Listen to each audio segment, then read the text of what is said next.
driving along the forest alley of Saladas, decorated with centuries-old oaks and flowering bushes.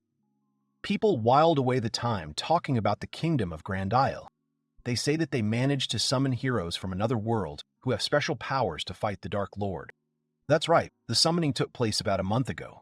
Since then, the entire city has been talking about nothing but this event. And everyone has their own guesses and assumptions about what these mysterious heroes are like. Will they be able to defeat the ancient evil? The girl sitting in the back seat of the carriage became noticeably more animated. Were these not the heroes so often written about in ancient legends? Her eyes sparkled with excitement as she listened to the conversations of the travelers. And she was not mistaken. According to beliefs, among them there are those who possess two unique abilities at once. Who knows? Maybe they all stand out with incredible skills. There's much mentioned about them in ancient manuscripts. There is no doubt, under such conditions they will defeat the Dark Lord in the blink of an eye. And when the war begins, they, mere mortal traders, will get a piece of the profit. The merchants in the carts were already rubbing their hands in anticipation of profitable deals. Real heroes. Tina, that was the girl's name, listened to the storytellers with fascination. She imagined mighty warriors, capable of defeating enemies with one wave of their hand, and noble knights, ready to give their lives for a just cause. In her fantasies, the young lady had already seen the queen, whose fiery speech about the importance of preserving humanity lights up the hearts of young men and turns them into heroes. Tina knew with such defenders, the kingdom is safe. How she wished she could meet such a person at least once. She believed that her dream would definitely come true someday, and this belief gave her the strength to move on, even when reality seemed too ordinary and gray. Miss Tina thought about how great it was that in this world, anyone could mentally access their own ability matrix. Once upon a time, people couldn't even dream of seeing their true potential. There are certainly some among those who want to, and there will always be those who have also come from far away and want to try out the strange function among the first, confidently hoping to see something special about themselves there. Their eyes glow with anticipation at this thought. How many young souls have been shattered on the rocks of reality, and how many hopes have crumbled to dust when the mirror of truth showed them its face. Their expectations are not always justified. Only those who are worthy of it are destined to become a real hero. Dreams. Until recently, Akanose Kanata was a completely ordinary high school student. He didn't stand out for any special talents or striking appearance, just another teenager lost in the crowd. Every morning, like everyone else, he washed himself, had breakfast, and prepared himself for a new school day. On his way to school, he also greeted his neighbors, like a well-mannered guy. It's been a month since they, high school students, were summoned to the world where the kingdom of Grandale is located. The first few days seemed like a nightmare, but now they've gotten used to these majestic castles and green hills. Since the summoning, nothing significant has happened here, in the sense that the Dark Lord is still alive and kicking. This fact has been haunting the kingdom's inhabitants. As for the summon themselves, Tamaki-saki called out to Kanata. She asked him if he could increase the number of onigiri flavors since they were all the same. He gave her a displeased look. She used to be the class representative. She looks quite modest. You wouldn't think that she has the skill assassin. In battle, she transforms and becomes a lightning-fast, silent shadow, sliding between enemies. Suddenly, he was surrounded by girls. They complained to him. There aren't even any manga or magazines here. In that world, they calmly took a new batch of reading material every week. He was taken aback and asked them to moderate their ardor. He calmly stated that his shop only sells bottles of tea and onigiri, and he doesn't even know how to develop the market and his skill. Be patient. To which one of the girls called him mean. To tell the truth, he was tired of hearing everyone constantly ridicule his skill. His shop had electricity, air conditioning, and lighting. And the toilet even had toilet paper and a flush. In addition, there was a working computer here from which you can place orders. Knowing all this gave the guy confidence. For modern people like them, this skill is really valuable. Even though the choice of goods is limited, sometimes locals drop by the shop and exchange their goods for products from this world. They are always amazed by the local wisdom, and Akinose Kanata is happy to offer them something else. Sometimes they even bring him exotic fruits, so there are no problems with survival. Now, when he was chewing an apple, someone knocked on their door again. The shop owner had already gotten used to the sound of the bell on the door, signaling someone's arrival. The commoners of the third group, at least that's what they call them, are often visited by a certain Kojima Shinji, tailor, and Kawasaki Ryo, telephone. And they seem quite pleased with the local amenities, speaking of the bathroom. This time, when they looked in, they noticed Tamaki lying on a futon in the middle of the store. When they asked, "What's going on?" she replied that she was just comfortable and convenient. No one could understand how someone could choose such a strange place to rest. The shop owner sent Kawasaki away. No need to show off. Ryo began to hastily apologize and try to justify his behavior in every possible way, blushing like a tomato. Watching all this, Kanata thought, how noisy they are after all. His nature required calm and concentration, but it is unlikely that at this moment he was judging anyone.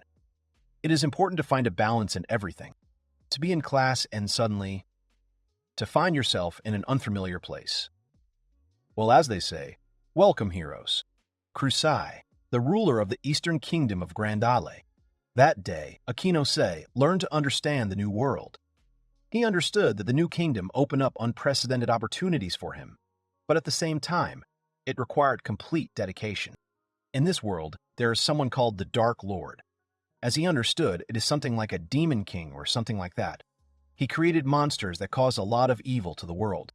Of the 7 states on the continent, 2 have already been destroyed by the creations of the Dark Lord. To overcome the crisis, Grandel performed the ritual of summoning heroes from another world, described in ancient writings. Secret knowledge, stored for centuries in the dusty volumes of the Royal Library, finally found its use. The result is known. All 31 people from their class were here, united by a serious matter. Some were huddled fearfully close to their friends. Some were looking at their unfamiliar surroundings with curiosity, and some were already trying to comprehend what was happening. To be fair, the people of this world were also puzzled. Usually only 3 or 4 heroes are summoned. This time, there were many more. Kuramochi Yuto, a local elite with good grades and a pretty face, decided to break the general silence. He needed to find out something from the ruler. Kanata considered him an extremely unpleasant character. He reminded her that they were just schoolchildren. He asked if she would grant the wish of any of the students if they wanted to return to the old world without fighting the Dark Lord. The queen replied that they could not afford such a thing. Tamaki Saki asked why. She looked confused and even a little scared. There was something dark and dangerous behind the queen's decision, and it made the village chief's voice tremble. In response to this question, the ruler said that they lacked the magical power to reopen the portal. But it could be obtained by defeating the Dark Lord. And perhaps then they could return them back using the necessary spell. Kanata realized that to return home, they had to defeat this lord. He was not just a strong opponent. He was a wall blocking the path to family and normal life. But there was nowhere to retreat. Kuramochi didn't let up and ask for a second question. His persistence bordered on importunity, and he didn't hesitate to glare at even the queen herself. However, he was always so nasty. He reminded them that they were, in fact, completely ordinary people. How could they possibly defeat the Dark Lord, before whom even the toughest warriors of this world were powerless? The queen had said that they could not worry about that. It turns out that they have been given special powers that the inhabitants of the previous world cannot possess. The writings contain lines about heroes who possess unique abilities that the Dark Lord is vulnerable to. She also said that they would see their skills if they just thought about checking their status. At these words, Akinase Kanata wanted to know what kind of abilities he had. A system window has appeared, notifying that the hero status is being checked, and along with it, the abilities are being confirmed. And what's the result? Got a shop. He was hoping for cool martial arts or, at worst, magic. He dreamed of a harem of elves, catgirls, and fairies. Bad luck. The day after the summoning, a full-fledged hero training program began in the royal palace. The first step was to select abilities to fight the Dark Lord. Akanase Kanata's annoyance, the protagonist, was Kuramochi Yuto. He was given 2 abilities. Immortality can be resurrected up to 5 times, and the Blessing of the Goddess, possession of all types of magic and special defense. Kanata thought this was unfair. Moreover, it is Kuramochi who leaves the first main squad capable of confronting the Dark Lord directly.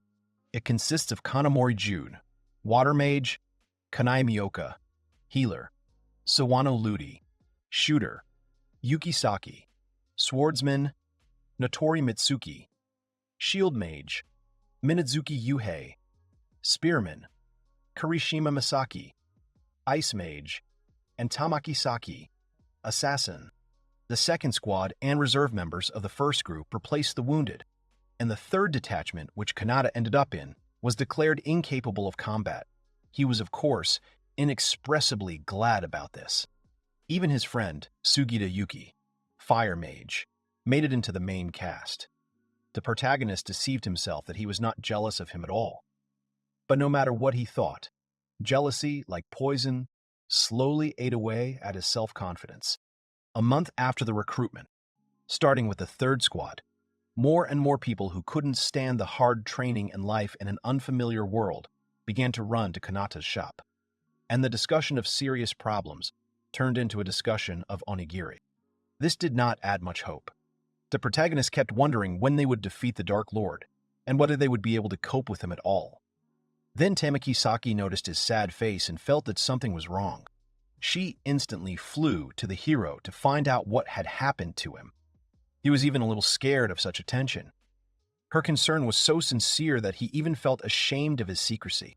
Embarrassed, the hero said that everyone had important thoughts, even he. They didn't often wander into his head, but they usually left a deep mark. And anyway, what were she and her comrades doing here? Visitors of the first detachment. It seemed strange to him to see them within these walls. It was either a challenge or a daring experiment of fate. At least, that's how it seemed. Tamaki replied casually. She was here because there was air conditioning and a toilet was running water. It was very comfortable. In response, the shop owner insistently asked her not to sit on the table. The girl continued, "I don't really want to go back there. Not everyone wants to seriously fight the Dark Lord. After all, it's one thing to listen to legends around the fire, and quite another to fight the ancient evil face to face, when you know what is expected of you. But that's what everyone thinks, including Akeno Se. She doesn't think that most people are thrilled about what's happening." The girl nicknamed Assassin agreed. Few people like it. Tamaki said that she didn't care about defeating this Dark Lord at all. The hero asked again to find out if she was joking, but her expression made it clear that she was completely serious. Maybe she was expressing her fatigue. The thing is, if the first squad she joins doesn't defeat him, they'll all be forced to stay here forever. Sitting it out isn't an option. These aren't just empty words, because each of them is bound by invisible bonds of duty. They need to win. The girl replied that everything would be fine because they all had the ability to do so, and then suddenly said that she would protect Kanata? It seemed to hurt his pride and make him feel useless. She simply smiled sweetly at her own phrase and said nothing. And her smile was so sincere and warm that for a moment all worries retreated. Tamaki Saki waved goodbye to her friends and went to her room. Kanata felt relieved. Finally, the crowd had dispersed and it was quiet. He wondered if he should leave the doors open until the others returned. There was nothing else to do anyway. Kanamori showed up out of nowhere. It seems they've lost a member of their squad. Minazuki Yohei, nicknamed Spearman. Indeed, he often comes here. Korimochi also said that he was supposedly very worried about the fact that the boy had missed training again. The wanted man looked like he had been caught off guard. His face instantly turned pale and his eyes darted from side to side. He had to quickly find an excuse for his absence. He apologized and said that he felt sick and decided to rest in the store because the air conditioning was on. But Kanata was wary of the hero's formal manner of speech. Kanamori grinned strangely behind his back and said that he understood this turn of events. His lips stretched into a sly half-smile, and an unkind light flashed in his eyes. What was he planning? He began to taunt. This is where the heroes of the third squad gather. They use this store as a place to rest and support each other as compensation for their worthlessness. Grinning, he summed up. It is quite a suitable place for scum. The water mage continued. There are almost no goods here. Soon everything will be overgrown with grass. But he met resistance from 3 people, really. Who does he think he is? An otaku like him shouldn't be arrogant because he got a strong skill. Minazuki intervened. He was very tense about the growing conflict. He said that they should not be rude to these two. It was clear from his shaking hands and voice that he was nervous for some reason. A sudden wave of water swept over all the people in the shop at that moment. No one expected it, including Akinos. Water arrows pierced from all directions, as if an invisible archer was directing this elemental performance. What the hell? What was that? The guy hid behind the cash register to avoid becoming a victim of the next wave. Kanamori stood there with an unperturbed expression, watching all of this. It was as if he was enjoying the chaos he had just created. There was so much water that not only the heroes were floating, but also the objects that had previously been neatly placed on the shelves. And it seemed to have the power to pull everything under itself. No one knew how long this magical flood would last, and how to prevent the consequences. So this is Kanamori's ability. Kanata knew he was strong, but he didn't think it was that strong. He asked the water mage to stop, but in vain. He seemed to be completely immersed in his magic act, not hearing anyone's requests. How dare he, a mere worm, confront Kanamori himself, a member of the main team? His smile was not encouraging at all, but rather frightening. Kanamori slowly raised his hand, and the streams of water around him swirled with renewed vigor. He laughed maliciously and was surprised that scum remained scum in the other world, meaning all those who had tried to contradict him a few minutes ago. Suddenly, through the noise of the water and the screams of his panicking classmates, a calm and at the same time commanding voice reached him. To his surprise, he heard it and turned towards the sound. No one had any hope of surviving his performances. Of course, he couldn't ignore it, because it was none other than Kuramochi Yuto himself who was addressing him. He had something important to say to Kanata. So, before the water mage washed him away, he had better stop. To ask Kanamori, as soon as the leader of the squad took a step forward, the magician abruptly lowered his hands, and the raging elements instantly submitted to his will. Now, something resembling respect, mixed with curiosity, could be read in his eyes. While Akino shook himself and spat out the water he had swallowed, the leader of the squad himself hovered over him. He greeted him by name. "Hello, Kanata." Although his voice was calm, there was a slight mockery in it. The boy looked up. He said he hadn't expected such cruelty from his classmate. Even though they hadn't spoken for a long time, a month, it seemed, that really wasn't a reason to act like that. Kuramochi didn't move a single muscle on his face. What did he want to tell him? Yuto began with a businesslike "I'll be brief," and his voice sounded unusually serious, almost official. The interlocutor tensed. He simultaneously recognized and did not recognize his classmate. It turned out he wanted Kanata to leave this city. What was he talking about? The leader of the first squad argued that his presence makes some weaklings give up on reality. It wasn't just the useless third squad that was the problem. Even the members of the main squad were ready to run to Akanosi's shop rather than participate in serious matters. Discipline was collapsing, and Yuto no longer knew how to deal with this epidemic of idleness. The boy said he was worried about that too. He tried to collect his thoughts, but it was hard. There was some bitter but necessary truth in them. Yuto continued, in order to return to the previous world, they must defeat the Dark Lord at all costs. To do this, they must cooperate with each other, act as one. Afterwards, he said that Kanata's ability was not only useless, but also harmful. It distracted the heroes from the task at hand, so he had better leave the city before he was forced to do so.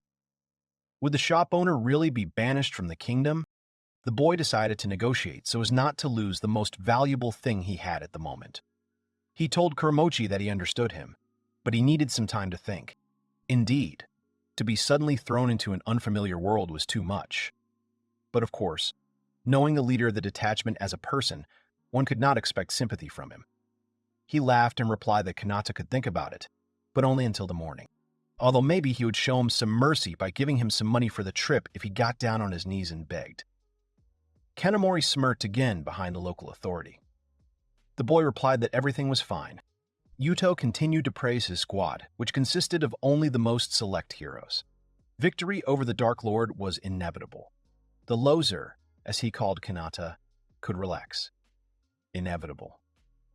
The shop owner was haunted by this word. Kuramochi said that he was looking beyond the foreseeable future, and thinking about what would happen after he won and returned home.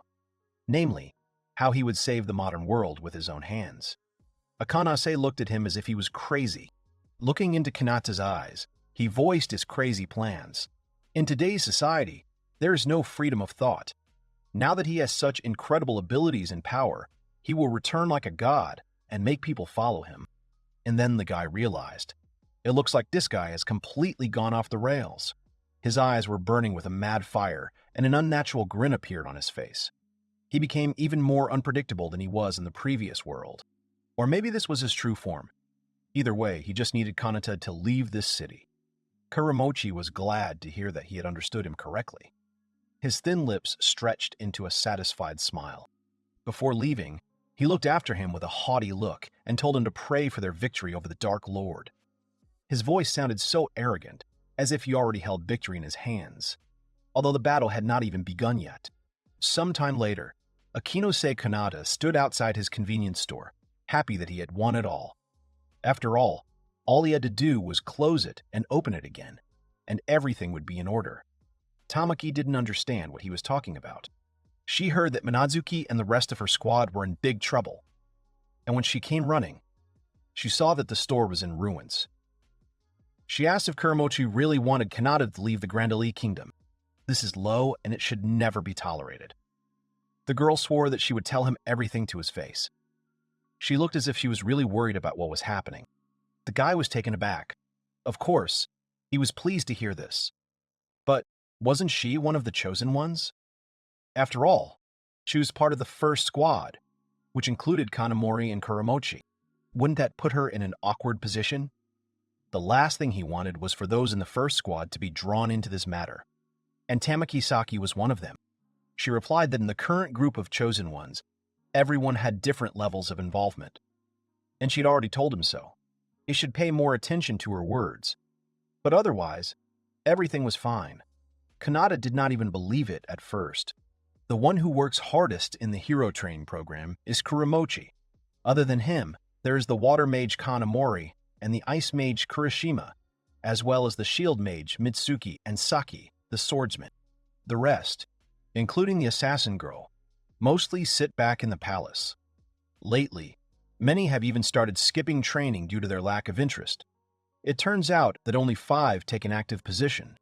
Of course, it wasn't like that from the very beginning. At first, they all diligently attended lectures. But when the practical lessons on hunting monsters began, everyone began to treat it differently. They had a mock battle with the orcs the other day, and Kirishima, the ice mage, had riddled them with ice arrows, leaving everyone in complete terror. Kanata said that after what happened to Kanamori earlier, he wasn't surprised at all. The girl replied that Kanamori was even worse. He could sadistically enjoy prolonging the killing of any opponent, choosing the most painful methods. No wonder she couldn't stand him. Then the guy asked her what she thought about that psychopath. Tamaki immediately guessed that he was talking about Kuramochi. She knew a lot more about him than she wanted to, but she decided to tell him because this conversation could save him from a lot of trouble. On the surface, he is an ordinary, diligent, excellent student. He always completes his assignments flawlessly and never skips training. That is why he has a good reputation in the palace. His external perfection impresses everyone. But behind the mask of perfection, something else is hidden. But the girl admitted that she personally had always had disagreements with him. And lately, everyone was kind of afraid of him. The hero asked her again, as if offering her to tell him in more detail what exactly was going on. The former class chief began her story by saying that after training, they all returned safely to their homes. Nothing out of the ordinary. While Kuramochi headed straight to Crusader's quarters. Kanata thought he was imagining things. So Yuto spends every night alone with the beautiful Crusaders? The hero calls him a lecherous idiot. To ease the tension, he says that Tamaki's priorities and grievances are quite unusual, which seems to catch her off guard. It turns out that Kuramochi has become the queen's lover and is actually considered the future ruler of this country. So even Minazuki decided not to contradict him. Kanata concluded that he was clearly afraid of him, recalling recent events. On the other hand, if they were mistaken, They could be accused of plotting against the favorite of the entire royal court and severely punished. The girl wearily noted that it had become very difficult to talk to the arrogant authority of the first squad. Kanata was thinking. After defeating the Lord Kuromochi, he was clearly planning something bad. Tamakisaki decided to relax a little and was already laying a blanket on the floor of the store. Time passed. Only a few hours remained until dawn. It seemed that now that this psychopath had seized power, he and Kanata would become blood enemies forever. Because of all the worries of this day, the hero could not even sleep. He sighed heavily. Akanase hoped that at least Tamaki would be able to bring the leader of the First Division to his senses. But perhaps it really was better not to block his path. While he was thinking about this, the assassin girl had already seen her 10th dream. Suddenly, out of nowhere, fiery arrows hit the shop windows with a deafening roar. Blinding flashes illuminated the room, seriously frightening the hero. The young man rushed to wake up his friend. At first, she didn't quite understand what had happened. Kanata took her hand and pulled her deeper into the building, squeezing her hand tightly. The girl, half asleep, tried to understand what had happened. Her mind seemed frozen in a fog. He told her that they needed to check the surveillance cameras. They had probably recorded whoever had tried to disturb their peace. Suddenly, they saw the queen on horseback, surrounded by armed guards. This is Crusaders. Tamaki hid behind her classmate. She was clearly not prepared for this. Kanata also didn't think that the head of Grandal herself would come to deal with him. The hero realized that she had definitely come to drive him out of here on Kuromochi's orders. Tamaki didn't believe it. Why would they complicate the situation so much? Who knows? Maybe it was done to intimidate. Maybe they hoped that they would retreat. They heard the ringing voice from afar. It echoed through the corridors, making the air tremble. The sound grew clearer. The Queen of Greydale, Krusai, had come to make her presence known. It turns out that they have declared the shop owner a heretic by the church's decision, allegedly siding with the Dark Lord. Kanata heard everything correctly. From that moment on, he is banished from their kingdom forever. And that's not all. Kanata learned that he had committed countless horrible crimes over the past month. But what kind of nonsense was this? When did Akinos, who spent most of his time in the store, become such a horrible criminal? Tamaki stood up for him. She said that he would never do something like that. It was an outright lie, crossing all boundaries. But, unfortunately, for them it looked not like loyalty to a friend, but like a denial of reality. The hero, who had received dozens of baseless accusations against him, bowed his head over his desk. It was obvious that Kuromochi had simply told them nonsense in an attempt to tarnish his reputation. How could a person stoop to such a level? The queen continued her accusatory speech without giving him even a chance to think it over. She ordered him to submit immediately and leave the country, otherwise he would be burned along with his shop. Kanata thought if he can't avoid this horror, he should at least get Tamaki out of here. He pointed his finger at the back door and told her to run before it was too late. The assassin girl was taken aback. She said that she could not leave him here alone under any circumstances. They should run away together. To which the criminal replied that they were hunting him, and that if she stayed, she would not escape the same fate. The shop owner said he would simply give up. Fortunately, he had a choice. The words hung in the air like a heavy weight. He looked around his shop, perhaps for the last time. The girl again quietly said that she did not want this. Her voice trembled like thin crystal, ready to break at the slightest touch. Fear and indecision were visible in her eyes. Lowering her head and blushing a little, she reminded him of her promise.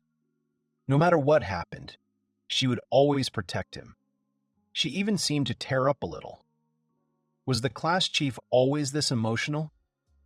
Kanata looked surprised.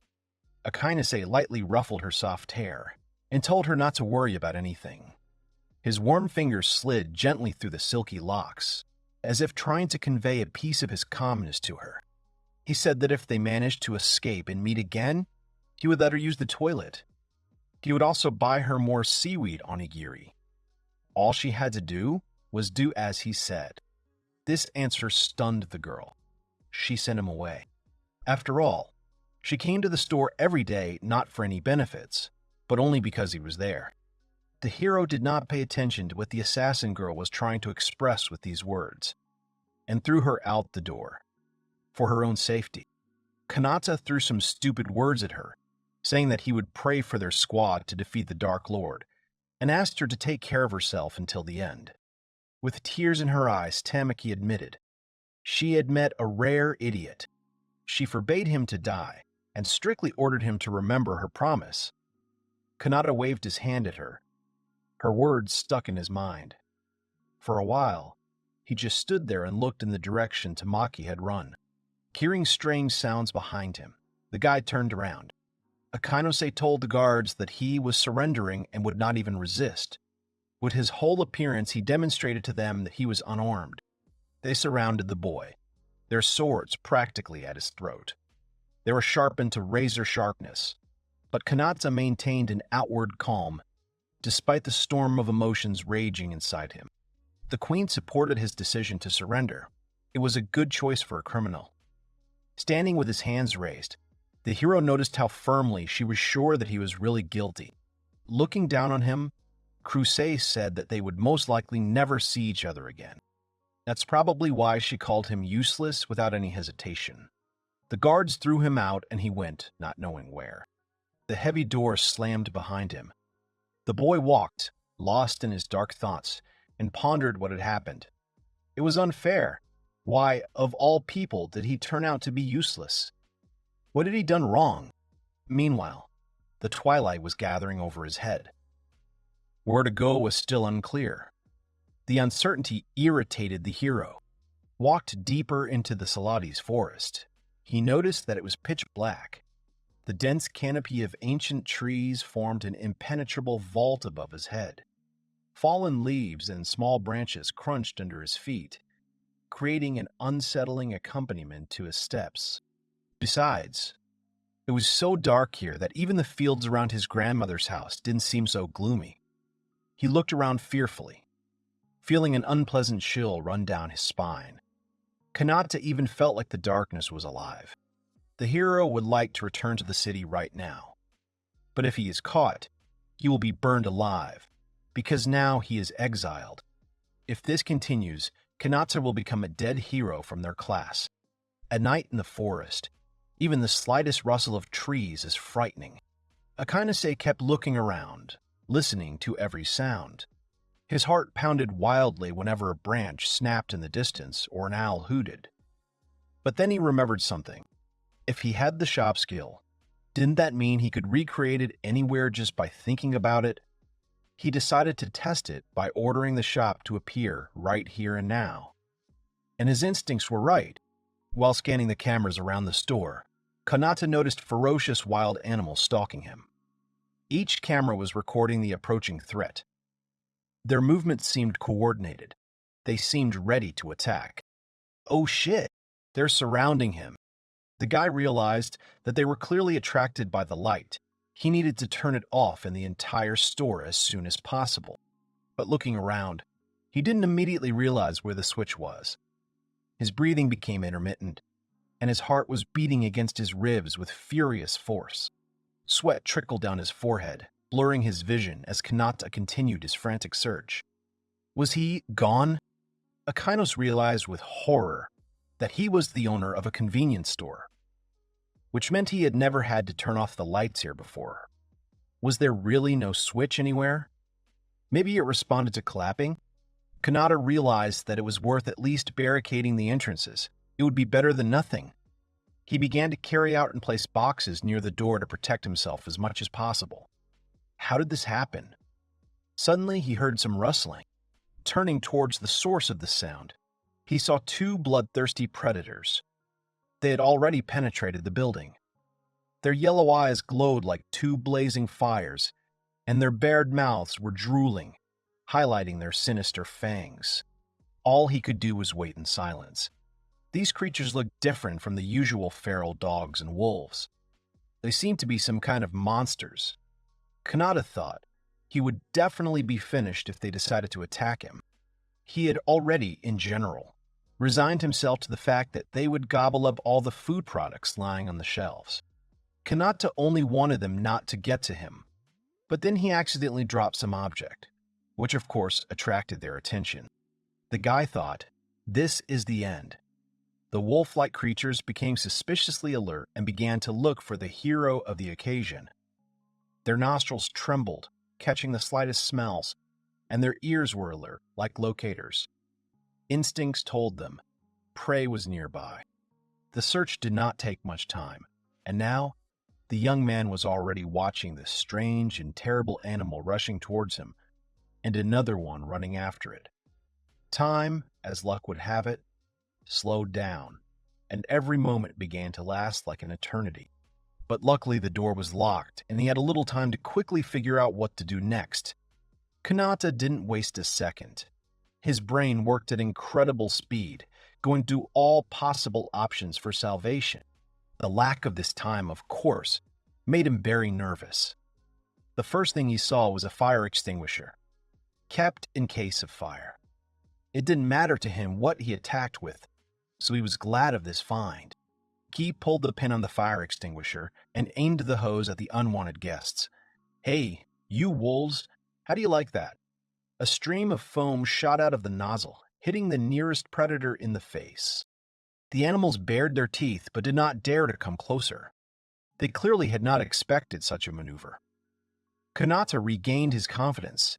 He needed to continue in the same spirit, and then they would scatter in all directions. Suddenly, what is this? They are making their way through the foam? That's all we need. The fire extinguisher worked for only a couple of seconds and died? The guy was talking to it as if it were alive. Really, what kind of joke is this? After all, a little more and he would die here. Realizing that the extinguisher wouldn't work again just by asking, Kanata let out a nervous laugh. His shoulders shook, his fingers still clutching the empty canister. The laugh echoed off the walls, sounding unnatural in the silence. Despair washed over him. It seemed he would really be the first to die here. He would become an excellent prey for the very first monsters he ever encountered. Kanata thought how useless he was. He exhaled and leaned against the door, where hungry wolves, or something like them, were already scratching. The fire extinguisher was lying nearby. The boxes he had originally hoped would save him were scattered everywhere. Mom, Dad, Cat Mimi. They're probably worried and thinking about him now. Their images popped up in his memory one after another.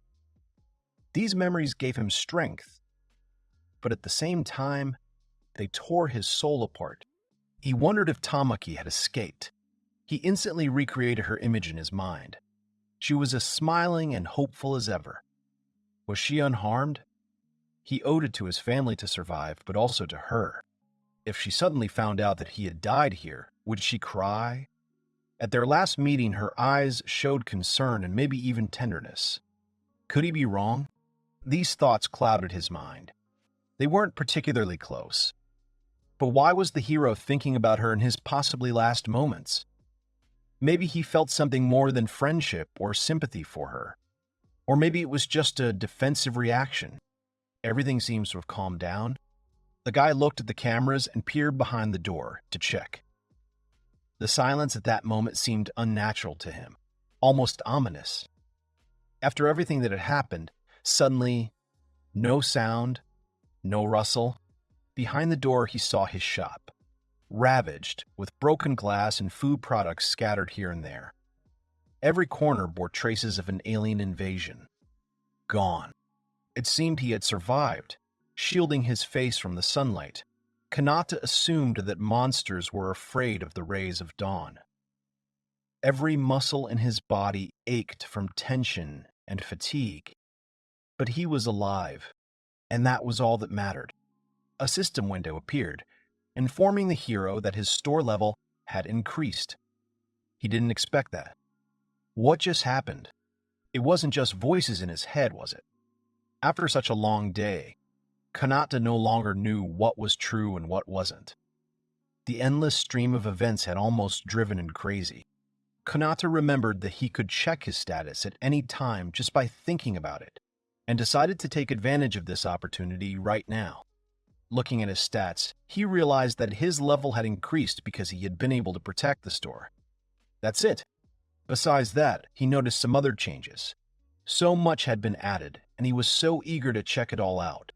But that would all happen later.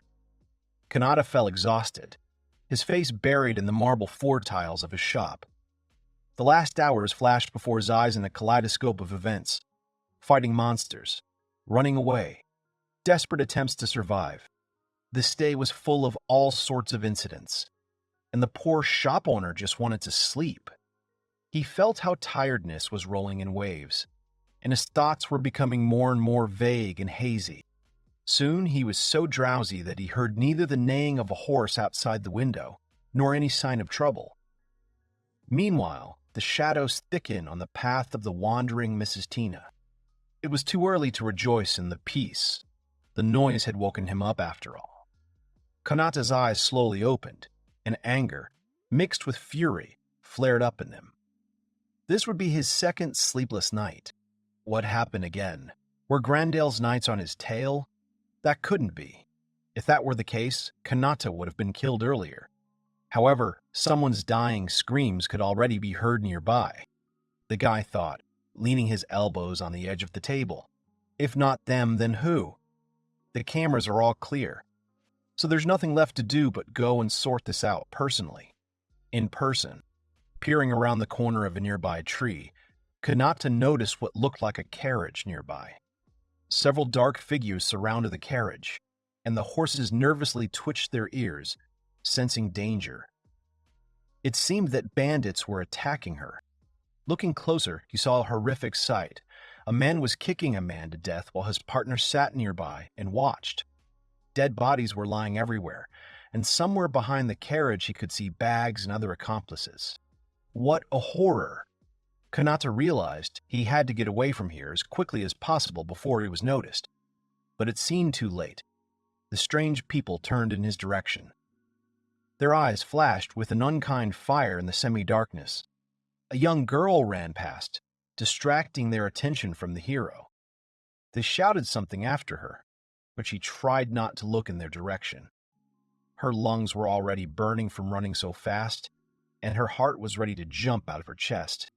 Kanata noticed her and was even surprised that someone had survived. She looked terribly frightened and fresh tears glistened in her eyes. Her trembling shoulders and her fingers clenched in fear spoke louder than any words. Then he realized he absolutely had to protect her. But how? His mind was torn between fear and the need to act, but the decision was in no hurry to come. The hero was overwhelmed by panic, which prevented him from thinking clearly and soberly assessing the situation. Help her? But he realized that he couldn't defeat them on his own, especially since they were armed. The girl continued to run. Each of her little steps echoed in his mind as a sharp pain. Kanata heard the bandits talking among themselves. It seemed they weren't planning on killing her. Instead, they were planning on taking her alive and having some fun. Rage boiled in his chest as the true meaning of those words sank in. Morality replaced fear. The young man clenched his fists. He couldn't just leave her in trouble. After all, he was from another world. He had a special responsibility on his shoulders to protect those who needed it, even if he was banished from the kingdom. Then you remember his abilities and decided to build a shop right there. True, he has to use a very awkward spell to do so. But for a good cause, one can endure a moment of shame. Nobody expected this. The girl's eyes lit up, and hope for salvation appeared in them, and the bandits, in turn, were taken aback, and taking advantage of the moment. Kanata opened the shop's blinds. Hearing the invitation, the girl instantly dove into the shelter of her savior. barely holding back the trembling in her knees and trying not to breathe so as not to attract unnecessary attention to herself. The bandits realized that they had to aim at the legs only when the magazine canopy was already lowered, and it was impossible to hit them with a bow. So the reaction could save the lives of 2 people. The store is safe inside. Kanata only has to decide what to do next. He's in deep trouble. His thoughts are jumbled, his heart is pounding, and only the worst possible scenarios are spinning in his head. Monitoring the situation on the cameras, he saw the bandits trying to get inside. This did not give him confidence. There were too many of them. The group worked professionally, dividing into small groups to cover a larger area. Kanata had just thought that the troubles were over, and then out of nowhere a new one appeared. The mysterious stranger stood behind the hero, not understanding how to thank him. He, in turn, only now managed to take a good look at her. Her big eyes were shining with happiness. But it was clear that the girl had not yet recovered from what had happened. She was holding herself in space, rather uncertainly. What if there was a threat lurking here too? Kanata looked at her and thought that she was quite pretty. He also suggested that she might be of the elven race, but quickly refuted it. However, there was no time to think about it. These strange people in black were hammering inside. The girl's face expressed fear again, so something had to be done urgently. Meanwhile, they had already pierced a hole in the canopy with a spear. This was visible to the naked eye and on the cameras. Thanks to the computer, the guy also saw that he would have to deal with as many as 3 bandits and began to mentally prepare for the fight. Kanata was upset. On the other hand, what else could one expect? Fire shutters wouldn't last long, especially in a situation like this. The nice lady was nervous and tugged at his jacket, as if trying to figure out if this was real. When he turned around, he saw how hopeful she was looking at him. Her puppy eyes would melt anyone. And if he were a cool hero with superpowers, he would have saved her beautifully and effectively long ago. But, alas, reality is an evil thing. The little girl needed some comfort. Kanata put his arms around her shoulders and, looking into her eyes, told her that he would distract the bandits when they broke in.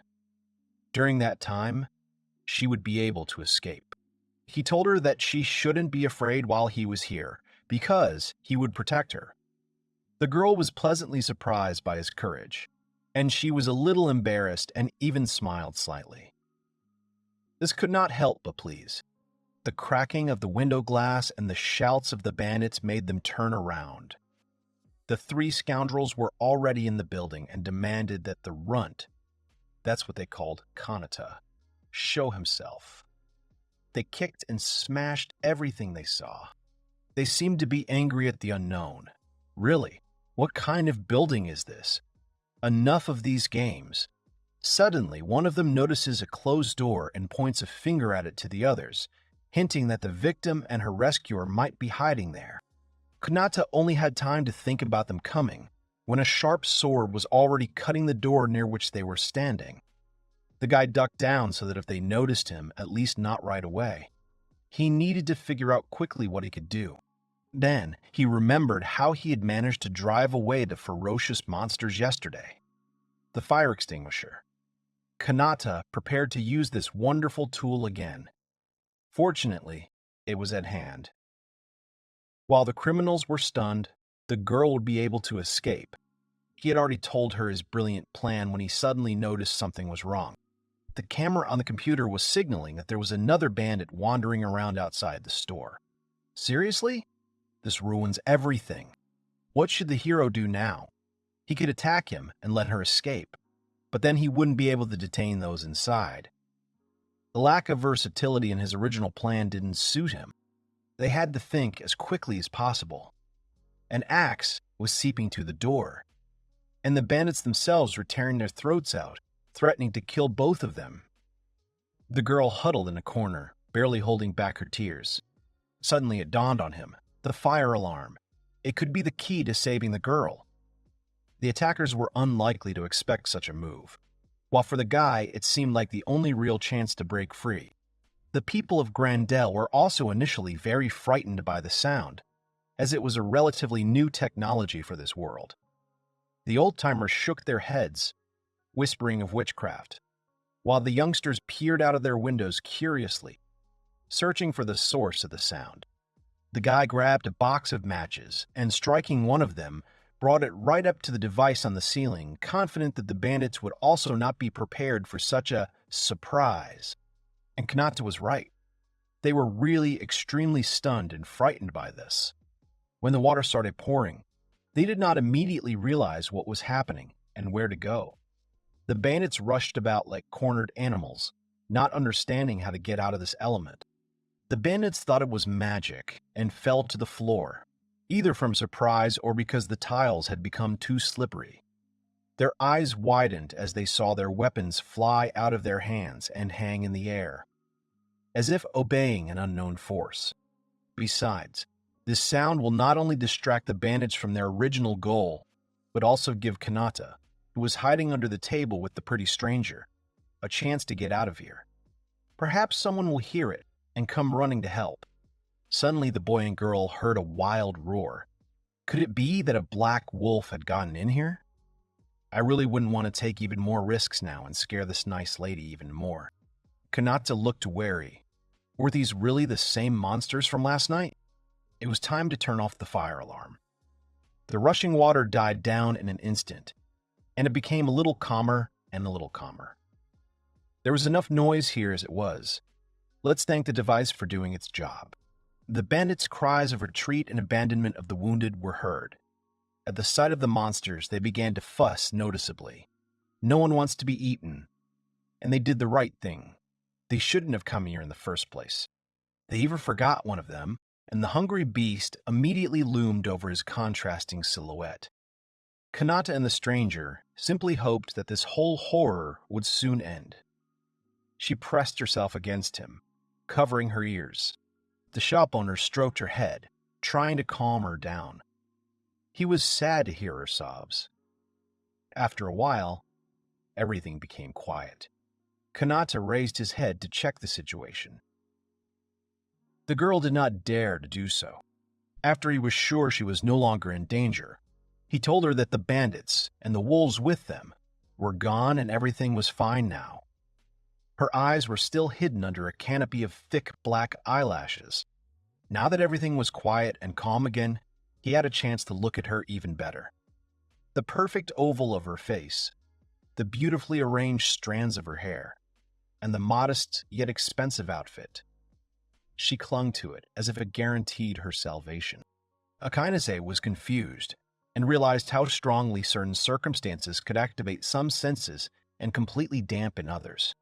He was so focused on the problem that he didn't even realize that he had been holding such a sweet girl in his arms the whole time.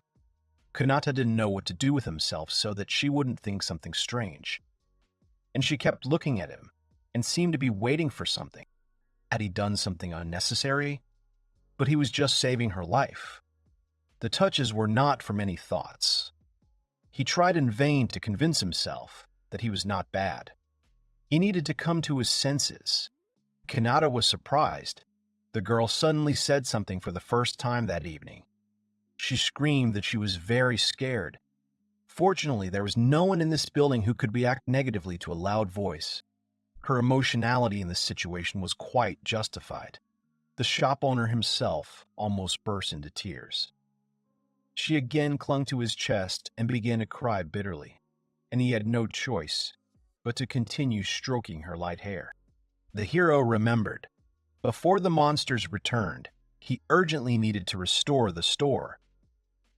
After everything that had happened, the building's appearance left much to be desired. A perforated screen and doors and completely wet parquet. But she was still scared and hurt. Kanata couldn't just leave it like that. He decided he had to calm this sweet stranger down, and only then take on everything else. She was so tiny that he could cover almost her entire back with his palms. Kanata hadn't had time to hug her when he suddenly heard the characteristic sound of a system window appearing, informing the hero that his level had increased. This even made him a little angry. Right now, he decided to check his status. Among all the characteristics, the hero's attention was drawn to the light switch plate. It was not there before. The store owner was perplexed. Why did she appear only on the third level? She could have been added from the very beginning. Kanata's rage knew no bounds. The mysterious stranger was even frightened by such a violent reaction from her recently calm protector. Walking through Saladas, the young lady showed Kanata the way to the west. She looked more animated and seemed no longer afraid, despite the fact that the forest almost always hides a lot of scary and dangerous secrets. She took the shopkeeper's hand as if they had been in a much closer relationship with each other for a long time, which made the guy feel extremely awkward again. If everything went smoothly, they would reach the city in a few days. In turn, the stranger was beaming with happiness. She thanked the guy for his deed and also introduced herself as a certain Tina Arnwish. The girl was only 16 years old.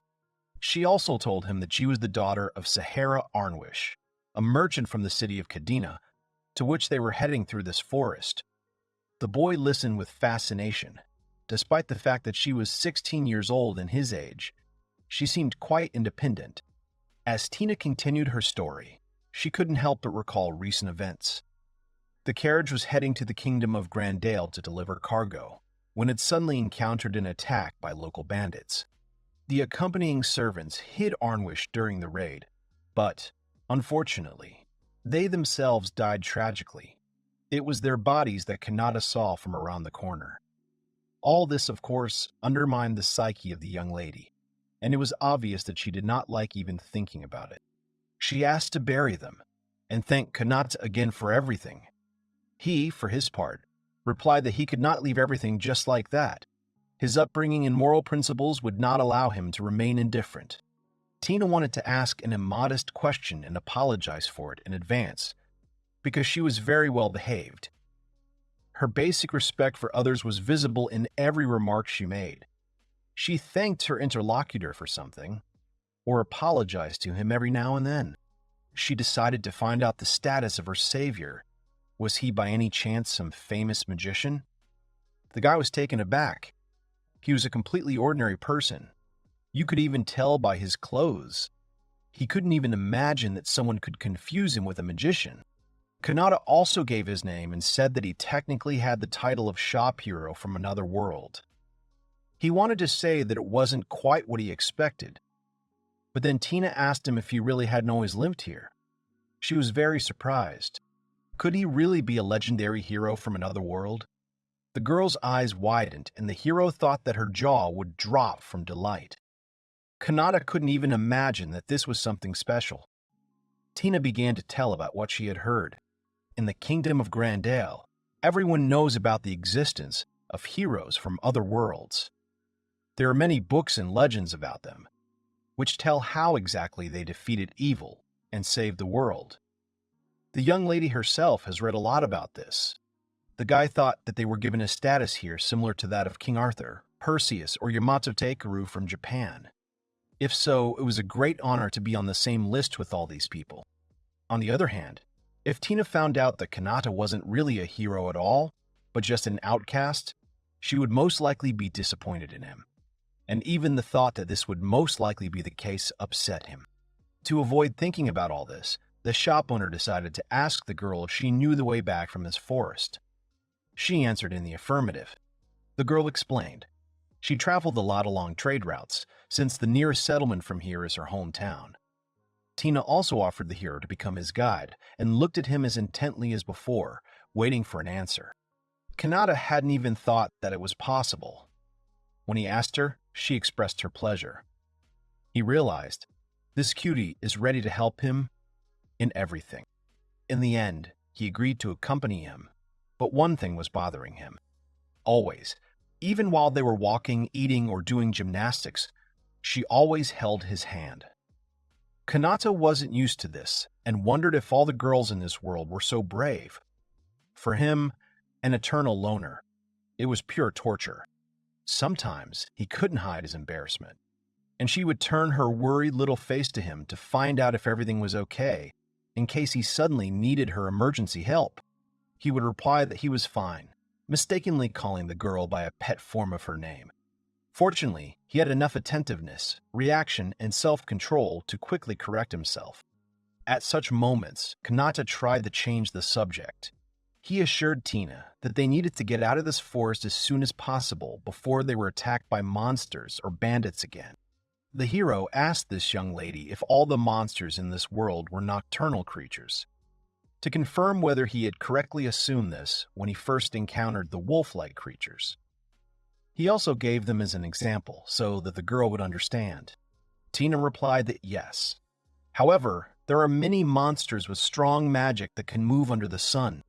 Unlike monsters, bandits operate even during the day, so the heroes should be on guard. Kanata agreed with the girl's words, and he himself thought that it was scary to know that the level of danger remained the same, even after everything. The boy also decided to ask Arnwish where exactly they were going, meaning Kadena. Kanata wanted to know if he understood correctly that he was also under Grandale's control. The hero's tense face could have given away his anxiety that he would actually like to avoid places connected to that kingdom. But since Tina sees him practically for the first time, she knows nothing at all about his recent tragic past. Milady explained that Kadena was an independent fortified city that had been founded by free traders. It still thrived in trade and was one of the most famous trading hubs on the continent. Kanata was surprised. There must be freedom there. He became interested even from one story. The girl replied that she was not sure about freedom, but she was pleased to know that the atmosphere in it was unimaginably beautiful. It turned out that it would take about 10 days to get to Kadena on foot. During the day, the heroes walked through the forest, and at night they hid from bandits and monsters in a store. Tina really liked the products in the guy's store, especially the BLT sandwich and milk tea. She exclaimed every time that it was simply delicious, and Kanata warned her to eat more slowly, because it could cause choking. Kanata asked the young lady if he understood correctly that their world had been at war with the Dark Lord's army for over 100 years. She confirmed this and said that this year marks exactly 100 years since the first battle. The girl's words left the hero in deep thought, because when he first arrived here and heard Queen Cruces, it seemed to him that the crisis had happened just recently, and that they had time to train the heroes. How wrong he was. Looking at Tina Arnwish, he heard how much people had lost during so many years of war.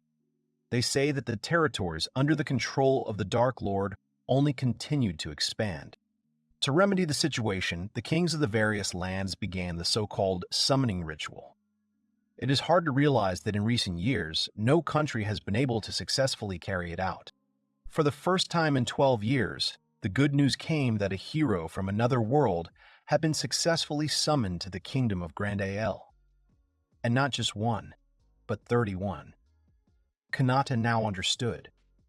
Their entire class had been summoned to make up for the shortage of members in the army. In this battle with the Overlord's army, people saw some hope for the first time.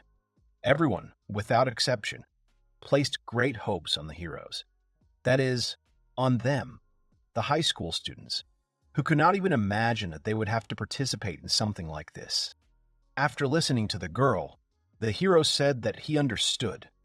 Although he was not sure that he could live up to everyone's expectations, Tina objected and said that Mr. Kanata, as she called him, was a strong, handsome, kind, sensible, and wonderful person, which confused the guy again. His cheeks turned treacherously pink, and his gaze involuntarily turned to the side. She reminded him that he was the one who saved her life. That fact alone made her consider the shop owner, Akanase Kanata, the greatest hero. Her voice trembled with emotion and her eyes filled with tears of gratitude. The boy wanted to thank her and then wondered, does he deserve these honors at all? Memories of his own failures were rushing through his head. Can someone like him really be considered a hero? After all, even though he came here from another world, it is worth remembering that he was still banished. In addition, he was called useless, and now this nickname is firmly carved into his characteristics. He thought that maybe he shouldn't tell her about it. He couldn't tell her the truth now anyway. So the best thing to do would be to just say, "Thank you," and pretend that everything was okay. Kanata decided to leave this conversation for later. The girl did not lose her enthusiasm and wanted to ask him something else. Tina tried to find out in a wheedling tone what the hero was planning to do after arriving in the city. To which he replied that he had no specific plans for that matter yet. And, to tell the truth, he never had any. The girl was delighted and invited him to stay with her, arguing that her father would be happy to accept the man who saved her daughter's life. Besides, Arnwish really wanted to listen to the guy's stories, assuming that he had an endless number of them. Her eyes lit up with childish curiosity every time he started talking about his adventures. Kanata felt awkward admitting that he knew very little about this world. On the other hand, it was a good excuse to stay for a while with those who lived here. He hoped that he would not inconvenience the girl's family, but she said that she would be only too happy. When the hero thanked her, she replied that it was a given, waving with a slight smile. It seemed that she truly considered helping others something as natural as breathing. There was no falsehood in her voice. By the way, Akinoze didn't think about the future at all. Well, he didn't really have time to do that. The range of goods in his store had increased significantly. That could mean that now was a great time to start a business. Besides, hiding in the store all the time is not an option. You need to gradually get out of your comfort zone and learn more about the outside world to be prepared for all the vicissitudes it can throw at you. Strangely, the guy began to be filled with enthusiasm. He was surprised to find that having a goal could be really cool. Previously, he thought that such aspirations were the lot of naive dreamers. But the reality turned out to be much more prosaic. He was in a hurry to get to the city with his new, enthusiastic, sweet partner. She, of course, supported this initiative very much. Despite the fact that he himself was rather reserved, next to her he became more energetic. 10 days later, they finally arrived in the city of Kadena. Tired but hopeful, the travelers stopped to catch their breath and look around. Despite the long journey, the travelers realized that their adventure was just beginning.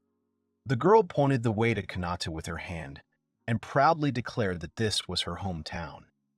Like, look how beautiful it is. And indeed, it was impossible to tear your eyes away from the landscape that opened up. The city turned out to be simply enormous. Kanata saw various ancient structures against the backdrop of massive mountain cliffs. When he came here, he had no idea that it was so beautiful here. Being an otaku, he couldn't help but notice that they could even hold anime festivals here. Tina didn't quite understand him, because it was so far from what people were into here. Kanata tried to express it in other words. There are a lot of people. The hero explained that in his home world, anime festivals are always crowded, just like here. She listened to his story with interest, imagining this incredible atmosphere of universal unity among fans of Japanese culture. Tina said that it was very nice and that she had heard stories from other heroes about Akihabara and Ikebukuro. She also really hoped to see them. The hero was touched by how different everything was here. His thoughts were occupied with the future. If he could return, would he be able to take this sweet girl with him? Would they be able to be happy far away from this world? She deserved a better future, and he could give it to her.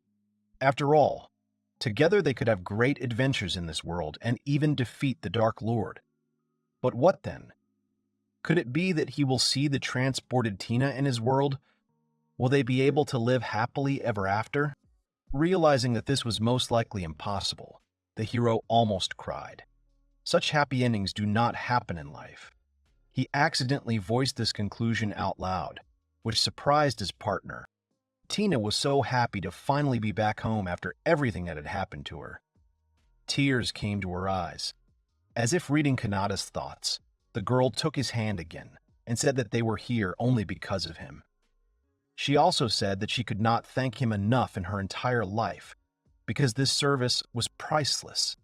She begged the hero to let her express her gratitude in another way.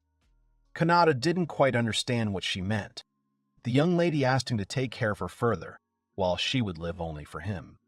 He was amazed by her words and could not understand whether there was a single person in the world whose heart would not stand still from her angelic eyes and words.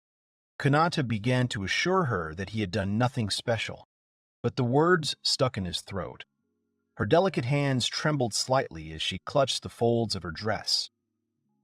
Never before had he encountered such sincerity and devotion. Rather, he should thank Tina. Only he needed to quickly come up with some reason to do this.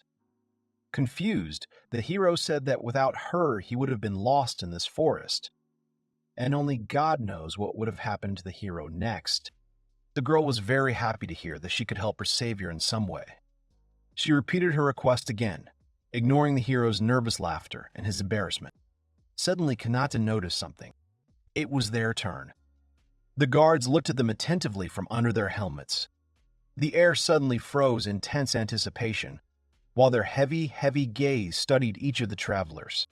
Tina's joy knew no bounds, and the guy seemed a little stunned. Is that all? Isn't it all too easy?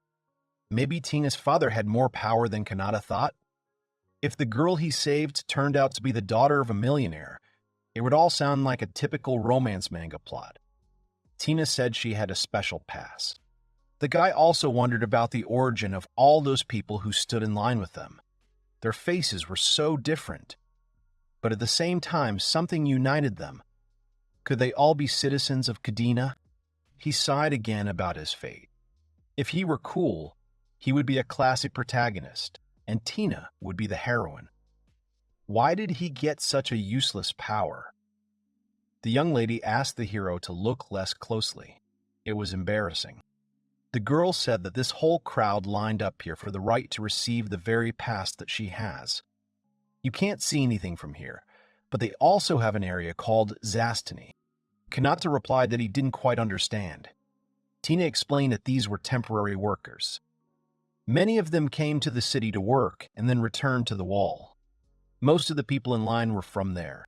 As for that area, it is located beyond the southern wall of the city. The people living there do not have the rights of the citizens of Kadena. The hero asked if that area was then essentially a completely different city. How huge this Kadena was then. Narrow streets, unfamiliar signs, endless turns. All of this made his head spin. Kanata was worried about only one thing, that he wouldn't get lost here. Then Tina took his hand. She decided to take him to her home. It was obvious that the girl missed her loved ones very much. Kanata silently followed her, admiring how the girl transformed at the thought of her family. Smiling, she said that she wanted to introduce him to her father as soon as possible. The hero looked at the intertwining of their palms and probably thought about how quickly and swiftly the course of events was changing. After walking through several narrow, densely populated streets arm in arm with his sweet partner, Kanata approached the designated place and gasped. A huge building appeared before him. Could this really be her home? And was she really a noble lady whose hand the hero should not have held? Kanata felt as if a story had begun with the telling title, A Bride from Another World for the hero. In any case, whether he wanted it or not, it turned out that his guess was correct. This little girl really is the daughter of a rich man. She just didn't understand what was so strange or wrong about it. The guy hoped not to get reprimanded for all the actions he had taken towards the girl, despite the fact that there seemed to be nothing special among them. Suddenly, a man came out to them. Tina threw her arms around him to hug him. Adonis, that was his name, told her he thought he was going to die when he heard about the attack, but now he was very glad that the girl and her companion remained alive. She, in turn, apologized for causing him to worry. The situation was not her fault at all. But then again, apologizing with or without reason was quite in her nature. Arnwish introduced her savior to the man. He said that he was the butler of the Arnwish family, and that he thanked him from the bottom of his heart for saving Lady Tina. Kanata said that it was not worth it. Suddenly, someone called out to the girl. From the girl's words, Kanata realized that it was her father. This big man also seemed to express joy, that she was still alive and extended his hand to her. Kanata, seeing this, was very happy about the good ending of this whole story. Tina had survived safely and was reunited with her father, and he was pleased that he had been able to facilitate this. Suddenly, Tina's father hit her? But for what? The man began to accuse the girl of returning without the cargo, and thus losing important family assets. He called her a useless girl, and said that she might not even return home until she compensated for the losses and profits. Kanata was outraged by such behavior of an adult. He was ready to explode from injustice and was already reaching out to sort it all out. The butler pulled him back, saying that these were family matters in which it was better not to interfere. But the hero didn't listen to him. Even if he couldn't hit that fat idiot called his father, he could always say a few sweet words to him for hurting a defenseless girl. And let him just try to hurt her again. He also called Kanata a ragamuffin. Tina, sitting on the cold road, mechanically pressed her hand to her burning cheek where the blow had just landed. Her voice, usually clear, sounded broken and pitiful. She called Kanata for help, crying bitterly. The guy reminded the fat bastard that Tina was his daughter, who had narrowly escaped death. How dare he call himself a father after that? Every word he said was saturated with contempt for this man, if you could call him that. The conflict was growing. The man didn't plan to give in either. He thought that this young man was taking too many liberties. Perhaps he had forgotten the rules of this city?